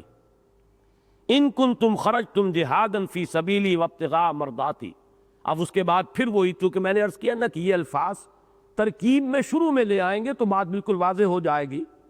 تسرون الیہم بالمودہ، تم خفیہ طریقے پر انہیں دوستیوں کے پیغام بھیج رہے ہو۔ اب یہاں خاص طور پر نوٹ کیجئے کہ یہ تو حضرت حاتب بن ابی بلتع کا جو واقعہ ہے اس پر گویا کہ ایگزیکٹلی فٹ بیٹھنے والے الفاظ ہیں۔ تسرون، خفیہ طریقے پر، الیہم بالمودہ، اپنی دوستی اور محبت کا انہیں اطمینان دلانے کے لیے خفیہ پیغام رسانی کر رہے ہو۔ وَأَنَا أَعْلَمُ بِمَا أَخْفَيْتُمْ وَمَا أَعْلَنْتُمْ، حالانکہ میں خوب جانتا ہوں جو کچھ کہ تم چھپاتے ہو اور جو کچھ کہ تم ظاہر کرتے ہو۔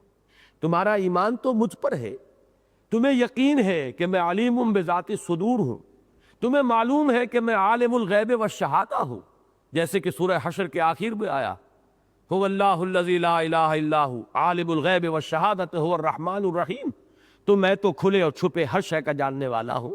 تو تم سوچو کہ تم نے چھپایا، ظاہر بات ہے یہ بھی کسی کام کا، کسی فعل کا جو منطقی نتیجہ ہوتا ہے اس کو سامنے لایا جا رہا ہے۔ ظاہر بات ہے کہ حضرت حاتم نے کبھی یہ نہیں سمجھا کہ اللہ کے علم میں نہیں آئے گا۔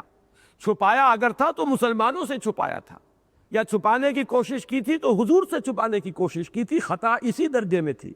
لیکن یہ کہ اللہ تعالیٰ اس میں جو مخفی پہلو تھا کہ یہ بھی تو ایک امکان ہو سکتا ہے تمہارے اس طرز عمل کا ایک پہلو یہ بھی تو ہو سکتا ہے، تو اس کے اندر جو چھپی ہوئی بات تھی اسے اور نمایاں کیا۔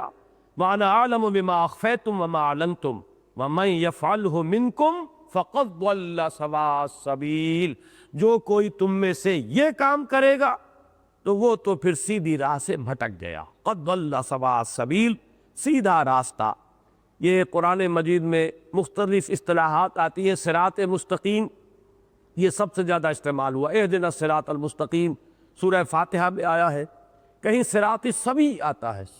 سوا کہتے ہیں برابر برابر کو. خط استوا وہ ہے جو ہمارے یہ جو بھی ہماری زمین ہے، کرۂ زمین، اس کو دو برابر حصوں میں تقسیم کرتا ہے. تو سوا سبیل وہ ہے کہ جو بالکل درمیانی راستہ ہے. اسی کو قصد السبیل بھی کہا گیا ہے، درمیانی راستہ. تو صراط السوی، سوا سبیل، قصد السبیل، صراط مستقیم، یہ سب در حقیقت ایک ہی اس درمیانی اور سیدھے راستے کی تعبیر کے لیے الفاظ ہیں. تو فرمایا کہ جو کوئی یہ کام کرے گا وہ پھر اس سوا سبیل سے بھٹک گیا، اس کے قدم جو ہے اس سے ڈگمگا لئے. ان یثقفوکم، اے مسلمانوں، یہ بالکل وہ مضمون آ رہا ہے جو سورہ توبہ کی آیات میں آپ کو سنا چکا ہوں.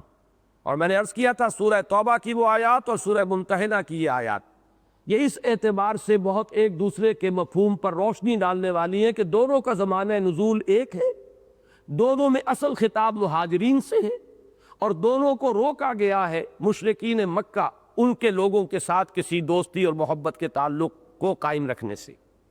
ان یثقفوکم، اگر وہ تمہیں پا جائیں کہیں، جیسے کہ وہاں فرمایا کہ اگر وہ تم پر غلبہ پا جائیں، قابو پا جائیں، یکونوا لکم اعداء، وہ تو تمہارے دشمن ہوں گے، تمہارے پر جو بھی وہ اپنی دشمنی نکال سکیں گے نکالیں گے. وَيَبْسُطُوا إِلَيْكُمْ أَيْدِيَهُمْ، اور وہ اپنے ہاتھ بڑھائیں گے تمہاری طرف، یعنی تمہیں ضرر پہنچانے کے لیے، نقصان پہنچانے کے لیے. وہ اپنے ہاتھ جو ہے روکیں گے نہیں بلکہ ہاتھ بڑھائیں گے. وَأَلْسِنَتَهُمْ، اپنی زبانیں بھی کھول دیں گے تمہیں تکلیف پہنچانے کے لیے، کوہ پہنچانے کے لیے، ذہنی اذیت پہنچانے کے لیے. بالسوء، برائی کے ساتھ اپنی زبانوں کو بھی کھلا چھوڑ دیں گے، اور برے ارادے کے ساتھ اپنے ہاتھ بھی آگے بڑھائیں گے. وَوَدُّوا لَوْ تَكْفُرُونَ، اور وہ تو اس پر تلے ہوئے ہیں، ان کی تو آخری کوشش یہی ہے کہ تمہیں بھی وہ کفر کے راستے پر لے آئے، تمہیں مرتد کر لے. دیکھیے اس سے جڑ گیا وہ ربط اس کا جو سورہ مائدہ کی آیات میں نے آپ کو سنائی، یا ایھا الذین آمنوا من یرتد منکم عن دینہ. ان کے ساتھ اگر تم نے محبت کے رشتے رکھے تو گویا کہ یہ بھی ارتداد کی طرف ایک راستہ ہے، یہ پوٹینشل ڈینجر ہے کہ یہ تمہیں اس راستے سے، یہ پھر ارتداد کے راستے کی طرف لے آئیں گے. لن تنفعکم ارحامکم ولا اولادکم، ہرگز تمہیں کوئی نفع نہیں پہنچائیں گے، نہ تمہارے رحمی رشتے. یہ رحمی رشتے ہیں، بہن بھائی جو ہے والدین پر جا کر جڑ جاتے ہیں رحمی رشتے میں. پھر یہ کہ چچا داد، تایا داد بھائی، یہ جو ہے دادا دادی پر جا کر رحمی رشتے میں منسلک ہو جاتے ہیں. تو کنبے، قبیلے، رشتہ داریاں، یہ سب کیا ہے؟ یہ رحمی رشتے.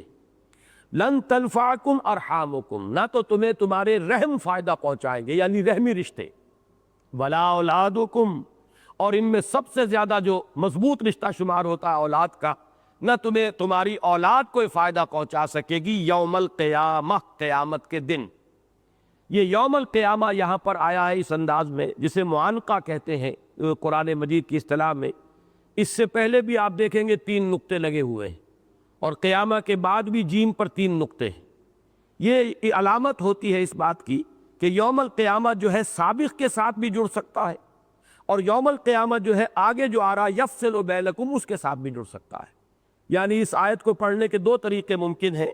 لن تنفعکم ارحامکم ولا اولادکم یوم القیامہ، یفصل بینکم، یفصل بینکم علیحدہ ہو جائے گا. اور دوسرا طریقہ یہ ہوگا لن تنفعکم ارحامکم ولا اولادکم یوم القیامت یفصل بینکم. تو یوم القیامت دونوں کے ساتھ جڑ سکتا ہے. قیامت کے دن نہ تمہارے رحمی رشتے تمہیں فائدہ پہنچائیں گے، نہ تمہاری اولاد تمہارے حق میں مفید ہوگی. یا یوں کہیے کہ قیامت کے دن وہ تمہارے درمیان فیصلہ کر دے گا. یوم القیامت یفصل بینکم. اور یہاں 2 ترجمے کیے گئے، دونوں صحیح ہیں. فصل کے معنی فیصلہ کرنا بھی ہے، فصل خصومات، مقدمے کا فیصلہ کرنا، جھگڑوں کا فیصلہ کرنا، اور فصل جو ہے علیحدہ کر دینا بھی ہے. تو یفصل بینکم، اللہ تعالیٰ جدائی ڈال دے گا تمہارے مابین. یہ ساری محبتیں یہیں دھری رہ جائیں گی. الاخلاء بعضهم، جو قریب ترین دوست ہیں اس دنیا میں وہ ایک دوسرے کے دشمن ہو جائیں گے، الا المتقون، سوائے متقیوں کے. تو یہ محبتیں، یہ رشتے، یہ دوستیاں، یہ حلیفی کے تعلقات، یہ سارے کے سارے جو ہے یہیں پر ختم ہو جائیں گے. قیامت کے دن جو ہے وہ تو جدائی پڑ جائے گی. جیسے کہ دو مقامات پر سب سے زیادہ لرزا دینے والے انداز میں یہ مضمون آیا ہے. سورہ معارج میں آیا اور پھر سورہ عبس میں آیا کہ انسان اس روز یفر المرء دوڑے گا بھاگے گا من اخیہ و امہ و ابیہ و صاحبتہ و بنیہ، وہ اپنے بھائی سے، بیٹے سے، باپ سے، اولاد سے، سب سے.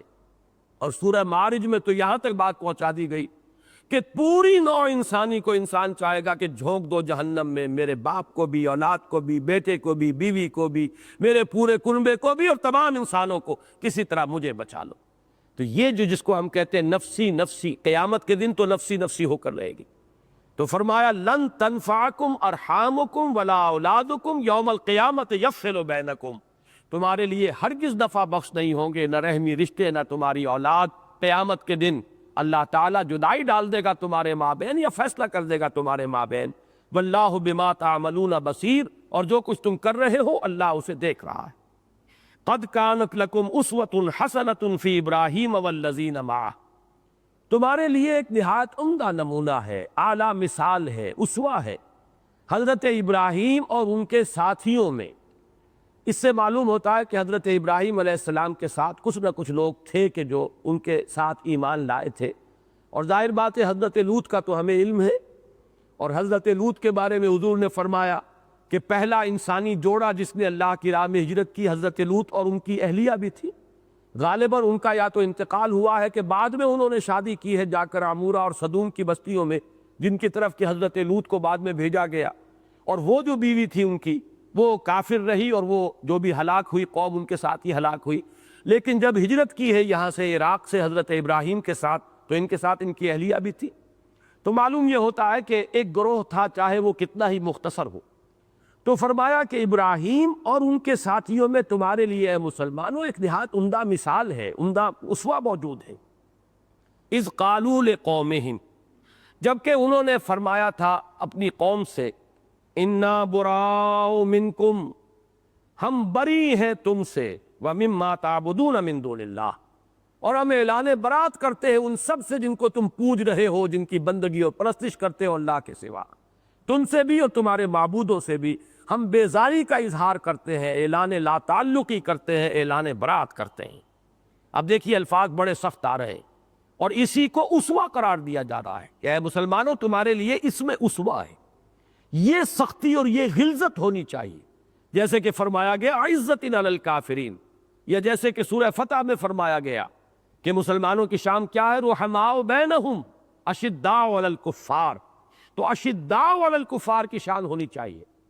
تو انہوں نے کیا فرمایا تھا حضرت ابراہیم اور ان کے اہل ایمان ساتھیوں نے، انا براء منکم ومما تعبدون من دون اللہ کفرنا بکم، ہم نے تمہارا کفر کیا، تمہارا انکار کر رہے ہیں، تم نے اللہ کا انکار کیا، اللہ کے دین کا انکار کیا، ہم تمہارا انکار کرتے ہیں، تم سے کفر کرتے ہیں. یہ لفظ جیسے کہ آیت الکرسی کی بعد والی آیت میں بھی آیا ہے، فَمَن يُؤْمِن بِاللَّهِ ہے، جیسے کہ فرمایا گیا جس نے کفر کیا اور طاغوت کا کفر کیا اور اللہ پر ایمان لایا. یہ لازم ہے کہ ظاہر بات ہے کہ نفی کے ساتھ اس بات آتا ہے، فَمَن يَكْفُرْ بِالطَّاغُوتِ وَيُؤْمِن بِاللَّهِ فَقَدِ اسْتَمْسَكَ بِالْعُرْوَةِ الْوُثْقَىٰ. تو وہی لفظ یہاں پر بھی آیا، کفرنا بکم، ہم نے تمہارا کفر کیا. وَبَدَا بَيْنَنَا وَبَيْنَكُمُ الْعَدَاوَةُ وَالْبَغْضَاءُ أَبَدًا، اب ہمیشہ کے لیے ہمارے اور تمہارے درمیان دشمنی اور بغض جو ہے پیدا ہو گیا ہے. یہ الفاظ بڑے ثقیل ہیں، یہ اسی لیے تاکہ اصل حقیقت واضح ہو جائے کہ صرف یہ نہیں کہ محبت ہو، محبت سے آگے بڑھ کر بات ہے، ان سے نفرت ہو، ان سے عداوت ہو، ان سے بغض ہو. جب تک کہ یہ شکل پیدا نہیں ہوتی اسوہ ابراہیمی پر تمہارا عمل نہیں ہوگا. کہ نہ صرف یہ کہ ان کے ساتھ محبت کے رشتے کٹ جائیں، بلکہ جب وہ کفر کو انہوں نے پسند کیا، انہوں نے جب اللہ اس کے رسول کا دشمن بننا گوارا کیا، تو اب وہ تمہیں محسوس ہو کہ وہ تمہارے دشمن ہیں. جب تک کہ تمہارے اور ان کے درمیان یہ عداوت اور بغض کا رشتہ قائم نہیں ہوگا، اسوہ ابراہیمی پر عمل نہیں ہوگا. پھر ذرا نوٹ کیجئے الفاظ، جیسا کہ میں نے عرض کیا اس موضوع پر یہ قرآن مجید کا کلائمیکس ہے، نقطہ عروج ہے. یہ سختی اور یہ انداز آپ کو کہیں اور نہیں ملے گا. قد کانت لکم اسوۃ حسنۃ فی ابراہیم والذین معہ، اذ قالوا لقومهم انا براء منكم ومما تعبدون من دون الله كفرنا بكم وبدا بيننا وبينكم العداوة والبغضاء ابدا، ہمیشہ کے لیے اب تمہارے اور ہمارے درمیان دشمنی اور بغض پیدا ہو گئی، حتی تؤمنوا باللہ وحدہ، یہاں تک کہ تم اللہ واحد پر ایمان لاؤ، اس کی توحید کا اقرار کرتے ہوئے۔ اس لیے کہ ہماری دشمنی کوئی ذاتی دشمنی ہے نہیں ہے، یہ دشمنی ہے اللہ اور اس کے رسول کی وجہ سے۔ الحب فی اللہ والبغض فی اللہ، محبت ہے تو اللہ کے لیے اور دشمنی ہے تو اللہ کے لیے۔ من آتا للہ ومنع للہ واحب للہ وابغض للہ فقد استکمل الایمان، جس نے محبت کی تو اللہ کے لیے کی اور دشمنی رکھی تو اللہ کے لیے رکھی، اور کسی کو کچھ دیا تو اللہ کے لیے دیا اور کسی سے کچھ روکا تو اللہ کے لیے روکا، اس شخص نے اپنے ایمان کی تکمیل کر لی۔ اللہم ربنا اجعلنا منہم، اللہ تعالی ہمیں ان لوگوں میں شامل ہونے کی توفیق عطا فرمائے۔ تو فرمایا جب تک کہ تم اللہ واحد پر اور اس کی توحید کا اقرار کرتے ہوئے ایمان نہیں لاؤ گے، اب تم سے محبت کا رشتہ تو درکنار، اب تو ہمارے اور تمہارے درمیان دشمنی ہے، بغض ہے، عداوت۔ الا قول ابراہیم، سوائے ابراہیم کے ایک قول کے۔ اب یہ الا جو آیا ہے استثناء، اس کے بارے میں دو آراء ہے۔ ایک تو یہ کہ اسوہ ابراہیمی میں ایک بات ایسی ہے مسلمانوں، وہ تمہارے لیے اسوہ نہیں قرار پائے گی۔ وہ ابراہیم کی طبیعت میں بہت حلم تھا، بہت نرمی تھی، بہت رقت تھی، لہذا اس سے ایک معاملہ ہو گیا، ہم نے اسے معاف کیا، لیکن یہ کہ تم یہ جان لو کہ اس کا یہ پہلو جو ہے تمہارے لیے اسوہ نہیں۔ بعض حضرات نے رائے دی ہے کہ یہ استثناء ہے ان کی جو اعلان برات تھا، حضرت ابراہیم نے جو اپنی قوم سے اور اپنے والد سے جو اعلان برات کیا تھا، یہ گویا کہ اس میں ایک استثناء ہے۔ بہرحال یہ دونوں مفہوم جو ہے جہاں تک اصل مدعا ہے اس کے اعتبار سے کوئی فرق واقع نہیں ہوتا، کہ ایک چیز البتہ ایسی ہوئی حضرت ابراہیم سے، اور وہ کیا ہے؟ الا قول ابراہیم لابیہ لاستغفرن لک۔ حضرت ابراہیم نے، جیسے کہ سورہ مریم میں تفصیل سے آیا ہے، جب والد نے حکم دیا کہ میرے گھر سے نکل جاؤ، واہجرنی ملیہ، نکل جاؤ یہاں سے، میری نگاہوں سے دور ہو جاؤ، تو وہاں سے چلتے ہوئے حضرت ابراہیم نے یہ کہا تھا کہ میں آپ کے لیے استغفار کروں گا اللہ تعالیٰ سے، انہ کان بی حفیہ، وہ مجھ پر بڑا مہربان ہے، میں استغفار کروں گا۔ یہ استغفار حضرت ابراہیم علیہ السلام کرتے رہے اپنے والد کے لیے، لیکن ایک مقام پر قرآن مجید میں سورہ توبہ میں یہ مضمون بھی آ چکا ہے، چونکہ سورہ توبہ کا یہ مضمون ہے مستقل، جیسا کہ میں نے آپ کو بتایا، تو یہ مضمون بھی سورہ توبہ میں ہے کہ آخر کار جب حضرت ابراہیم کو یہ معلوم ہو گیا کہ میرا باپ تو اللہ کا دشمن، انہیں توقع رہی ہوگی اللہ تعالیٰ ہدایت دے دے۔ استغفار کا مطلب یہ بھی تو ہو سکتا ہے کہ اللہ میرے باپ کو ہدایت دے دے، اسے ایمان کی توفیق عطا فرما، لیکن بہرحال اس کے باوجود اللہ تعالیٰ نے حضرت ابراہیم کے اس معاملے کو ایک طرح کی کمزوری شمار کیا ہے، اگرچہ کنڈون کیا ہے کہ یہ ان کی حد سے بڑی ہوئی رقت، حد سے بڑی ہوئی رافت، حد سے بڑی ہوئی نرمی تھی طبیعت کی، جس کی وجہ سے ان سے یہ کام ہو گیا۔ اور اس کو ذہن میں رکھیے، یہ معاملہ خود حضور سے ہو گیا صلی اللہ علیہ وسلم، حضرت ابو بکر سے ہو گیا، ان کے مزاج میں بھی چونکہ نرمی تھی، حضور کی طبیعت میں بھی رحمت اور شفقت اور خلق خدا کے حق میں جو ہے نرمی بے انتہا تھی، لہذا 2 مرتبہ قرآن مجید میں کہا گیا کہ اے نبی ان منافقین اور کفار پر سختی کیجئے، یہ آپ کی سختی کے غلظت کے مستحق ہے، آپ کی نرمی کے مستحق نہیں۔ اور خاص طور پر غزوہ بدر میں جو اسیر تھے ان کے بارے میں جو فیصلہ کیا گیا، اس پر قرآن مجید میں گرفت آئی۔ حضرت عمر رضی اللہ تعالیٰ عنہ کا مشورہ یہ تھا کہ ان سب کو قتل کر دیا جائے، اور ہم میں سے جو شخص ان کا سب سے قریبی رشتہ دار ہو، ان میں سے کسی شخص کا اپنے ہاتھوں سے قتل کرے۔ یہ ہے وہ فیصلہ کہ جس کی پھر تصویب کی ہے وحی الہی نے کہ فیصلہ وہی صحیح تھا، لیکن حضور کی طبیعت میں نرمی، شفقت، رحمت، اس کا اتنا غلبہ تھا کہ آپ نے اس نرمی کو پسند کیا، لیکن اس پر گرفت آئی۔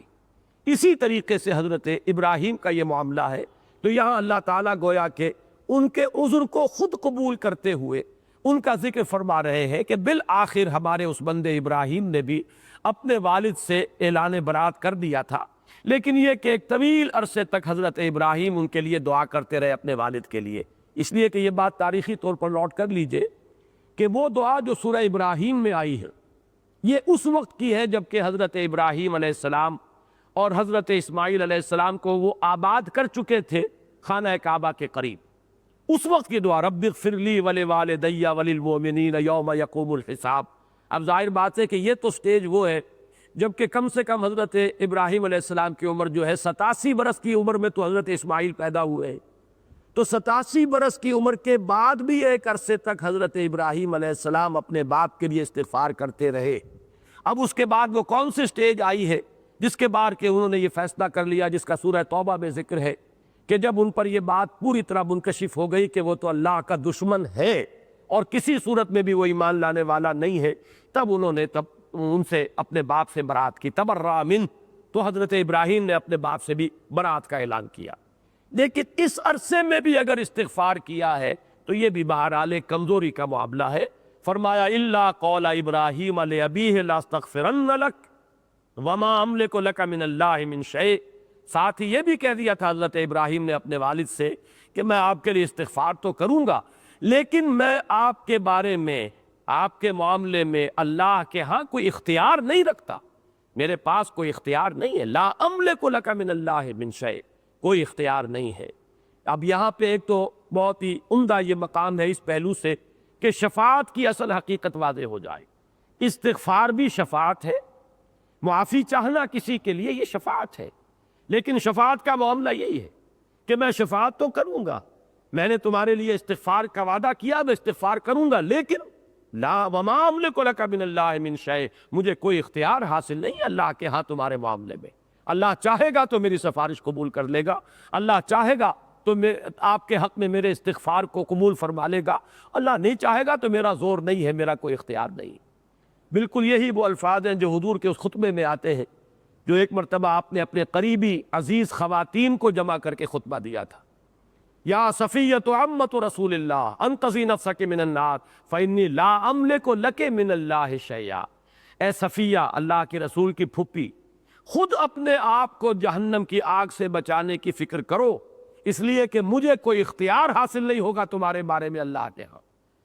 یا فاطمہ بنت محمد صلی اللہ علیہ وسلم، اے فاطمہ محمد کی لخت جگر رضی اللہ تعالی عنہا وصلی اللہ علیہ وسلم، انقذی نفسک من النار فانی لا املک لک من اللہ شیئا، اپنے آپ کو آگ سے بچانے کی فکر کرو، کوشش کرو جہنم سے چھٹکارا پانے کے لیے اپنے ایمان اور اپنے عمل صالح کے اندر زیادہ سے زیادہ جو ہے کوشش کرو، اس لیے کہ مجھے کوئی اختیار حاصل نہیں ہوگا قیامت کے دن تمہارے بارے میں۔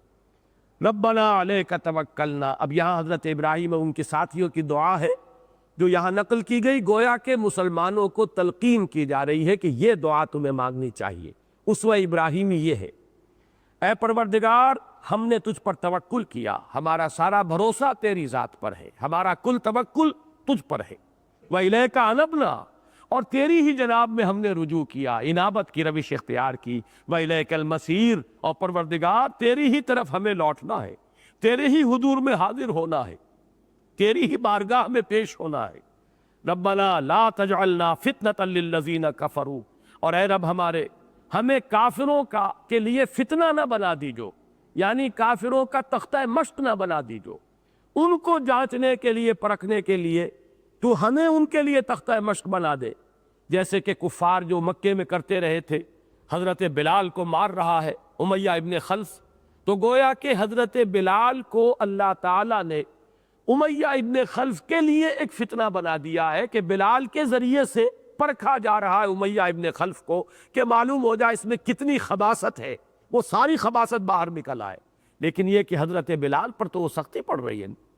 یا جیسے کہ آل یاسر کا میں نے ذکر کیا، ابو جہل کو اللہ تعالیٰ نے گویا کہ چھوٹ دی ہوئی تھی، جس طرح چاہ رہا تھا ستا رہا تھا، اور دو کو تو شہید کر دیا، حضرت یاسر کو بھی اور حضرت سمیہ کو بھی رضی اللہ تعالیٰ عنہما۔ تو گویا کہ اس کے خبث باطن کے ظہور کے لیے اللہ تعالیٰ نے ان میاں بیوی کو گویا کہ ایک ذریعہ بنا دیا تھا۔ یہ ہے مفہوم اس کا، لا تجعلنا فتنة للذین کفروا، ان کافروں کو ہمارے اوپر ظلم و ستم کی اجازت نہ دے، اے اللہ ان کے خبث باطن کو ظاہر ہونے کے لیے وہ ہمیں ذریعہ نہ بنا کہ ثابت ہو جائے کہ ان کے اندر کتنی خباثت چھپی ہوئی ہے۔ واغفر لنا ربنا، اور اے رب ہمارے ہمیں بخش دے، ہماری خطاؤں سے درگزر فرما، انک انت العزیز الحکیم، یقیناً تو ہی ہے زبردست اور کمال حکمت والا۔ العزیز وہ ہستی جس کا اختیار مطلق ہے، جس کے اختیارات پر کوئی تحدید نہیں، کوئی پابندی نہیں، اور الحکیم جس کی حکمت کامل ہے، یعنی جس کا اختیار استعمال ہوتا ہے حکمت کے ساتھ، علل ٹپ نہیں ہوتا بلکہ حکمت کے ساتھ استعمال ہوتا ہے۔ لَقَدْ كَانَ لَكُمْ فِيهِمْ أُسْوَةٌ حَسَنَةٌ، اے لوگو اہل ایمان تمہارے لیے ان میں، ان کی ذات میں، ان کی روش میں، ان کے رویے میں ایک نہایت عمدہ مثال ہے، اسوہ ہے۔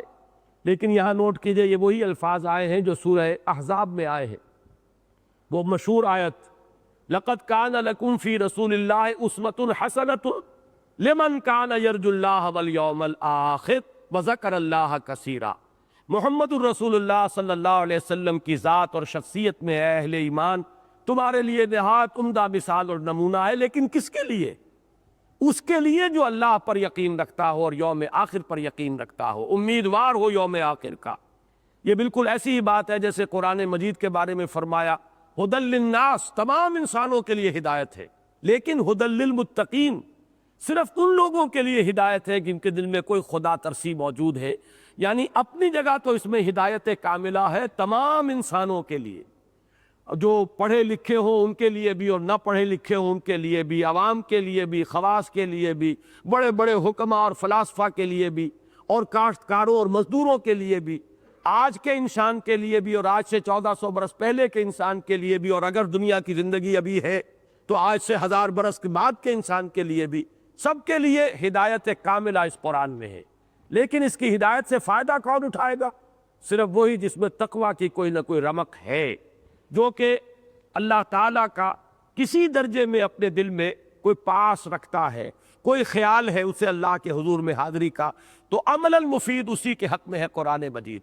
اسی طرح حضور کی ذات میں اسوہ کاملہ ہے ابد الآباد تک کے لیے، لیکن کس کے لیے؟ لمن کان یرجو اللہ والیوم الآخر، اس کے لیے جو اللہ کا بھی امیدوار ہے اور یوم آخر کا بھی امیدوار ہے، اللہ سے ملاقات کا امیدوار، اللہ کی رحمت کا امیدوار، اللہ کی مغفرت کا امیدوار، اور یوم آخر کا امیدوار کہ وہ دن آ کر رہے گا۔ میں نے عرض کیا یہی الفاظ وہاں آئے لَقَدْ كَانَ لَكُمْ فِي رَسُولِ اللَّهِ أُسْوَةٌ حَسَنَةٌ لِمَنْ كَانَ يَرْجُو اللَّهَ وَالْيَوْمَ الْآخِرَ، یہاں بھی لَقَدْ كَانَ لَكُمْ فِيهِمْ أُسْوَةٌ حَسَنَةٌ لِمَنْ كَانَ يَرْجُو اللَّهَ وَالْيَوْمَ الْآخِرَ وَمَنْ يَتَوَلَّ فَإِنَّ اللَّهَ هُوَ الْغَنِيُّ الْحَمِيدُ۔ اور جو پیٹھ موڑ لے اتنی باتوں کی وضاحت کے بعد اس مضمون پہ، جیسا کہ میں نے عرض کیا یہ حرف آخر ہے، یہ مقام، یہ کلائمیکس ہے، یہ چوٹی ہے۔ فرمایا اس کے بعد بھی اگر روگردانی کوئی کرے گا، اس کے بعد بھی اس کے مخالف کوئی روش اختیار کرے گا، اس کے برعکس کوئی رویہ اختیار کرے گا، فرمایا فَإِنَّ اللَّهَ هُوَ الْغَنِيُّ الْحَمِيدُ، تو اللہ تعالیٰ تو غنی اور حمید ہے۔ یہ اللہ تعالیٰ کی شان استغنا، یہ گویا کہ ایک طرح سے اس کی طرف سے اپنی نگاہ رحمت اور نگاہ شفقت کو پھیر لینے کا انداز ہے کہ پھر اللہ سے اس کا کوئی تعلق نہیں، جیسے کہ جو آیات میں نے پہلے آپ کو سنائی ہے کہ پھر اس کا کوئی تعلق اللہ کے ساتھ نہیں ہوگا۔ فَإِنَّهُ مِنْهُمْ، جو ان کے ساتھ دوستی کرے گا پھر وہ انہی میں سے شمار ہوگا۔ وہی انداز دیا فَإِنَّ اللَّهَ هُوَ الْغَنِيُّ الْحَمِيدُ، تو اللہ تو غنی اور حمید ہے، اسے کسی کی احتیاج نہیں، کوئی اس کی بات مانے نہ مانے، اس کے سلطنت میں کوئی کمی نہیں آئے گی۔ جیسے کہ ایک حدیث میں بڑے پیارے الفاظ آئے، حدیث قدسی ہے کہ اے میرے بندو، ان کان اولکم و آخرکم، اگر تمہارے اول اور آخر اور جن و انس جو سب سے زیادہ کوئی متقی ہو سکتا ہے اتنے متقی ہو جائیں۔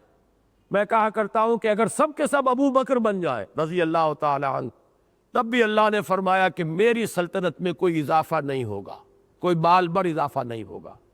اور اگر تمہارے اولین اور آخرین اور جنس اور انس اور جن سب کے سب اگر اتنے شقی ہو جائیں، اتنے نافرمان ہو جائیں جتنا کہ کوئی بڑے سے بڑا نافرمان ہو سکتا ہے، سب کے سب ابلیس کے درجے کو پہنچ جائیں، تب بھی میری سلطنت میں کوئی کمی واقع نہیں ہو۔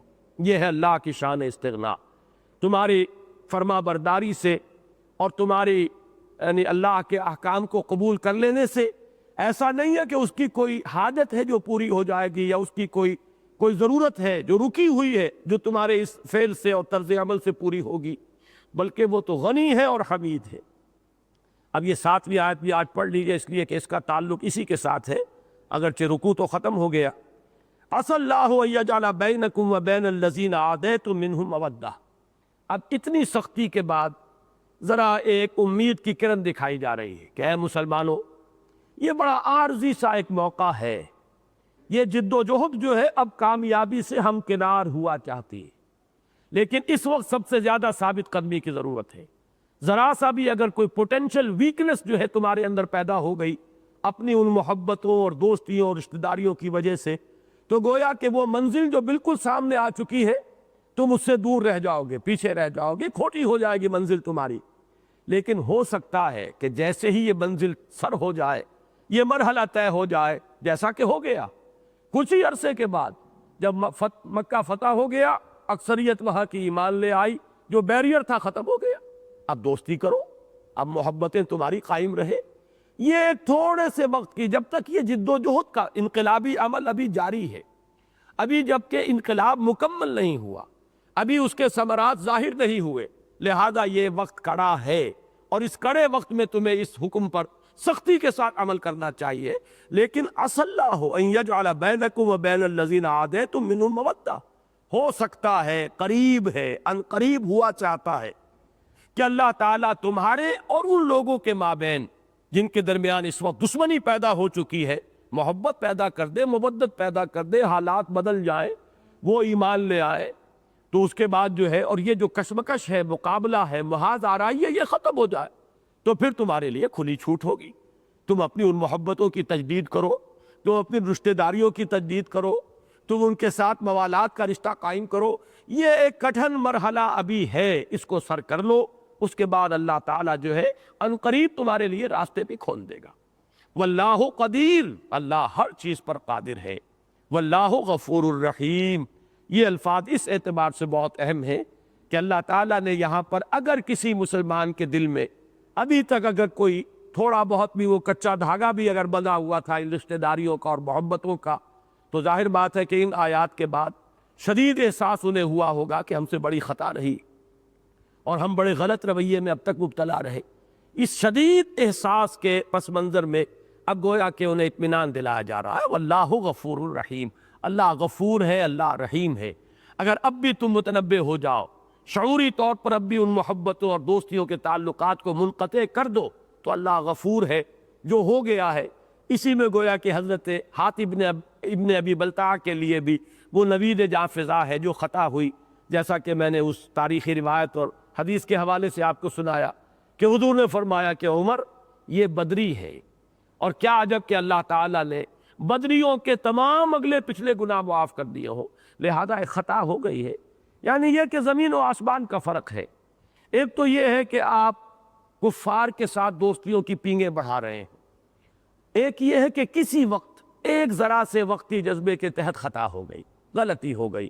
یہ ایک ضعف ایمانی کا معاملہ بڑے سے بڑے شخص کو عارضی طور پر لاحق ہو سکتا ہے، جیسے کہ امام بخاری رحمہ اللہ کا موقف ہے کہ الایمان یزید و ینقص، ایمان تو گھٹتا بھی ہے بڑھتا بھی ہے، یہ ایک حالت پر قائم نہیں رہتا۔ وہ ایمان حقیقی ایک ایمان قانونی ہے جس کی بنیاد پر دنیا میں کسی کو مسلمان سمجھا جاتا ہے، وہ لا یزید ولا ینقص ہے، وہ نہ گھٹتا ہے نہ بڑھتا ہے، وہ تو ایک لیگل سٹیٹس ہے جو اس کی بنیاد پر حاصل ہوا، اس لیگل سٹیٹس میں کوئی اضافہ نہیں ہوگا، کوئی کمی نہیں ہوگی۔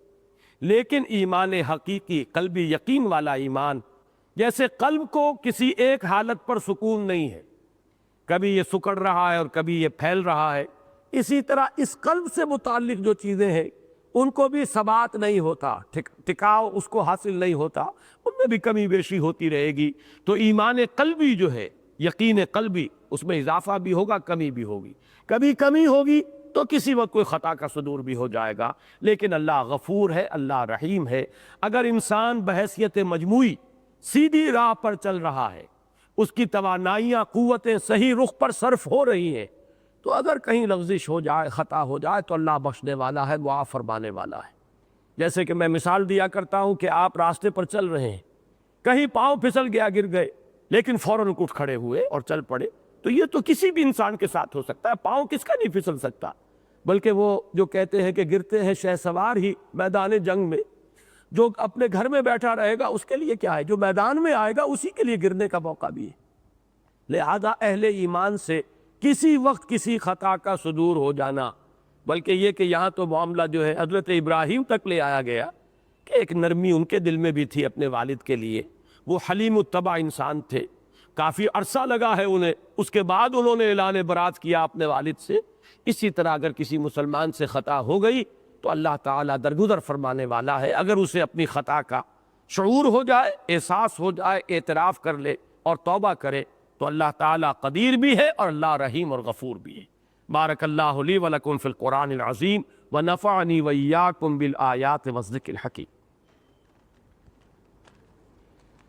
ابھی ہم نماز عشاء کی ادا کریں گے.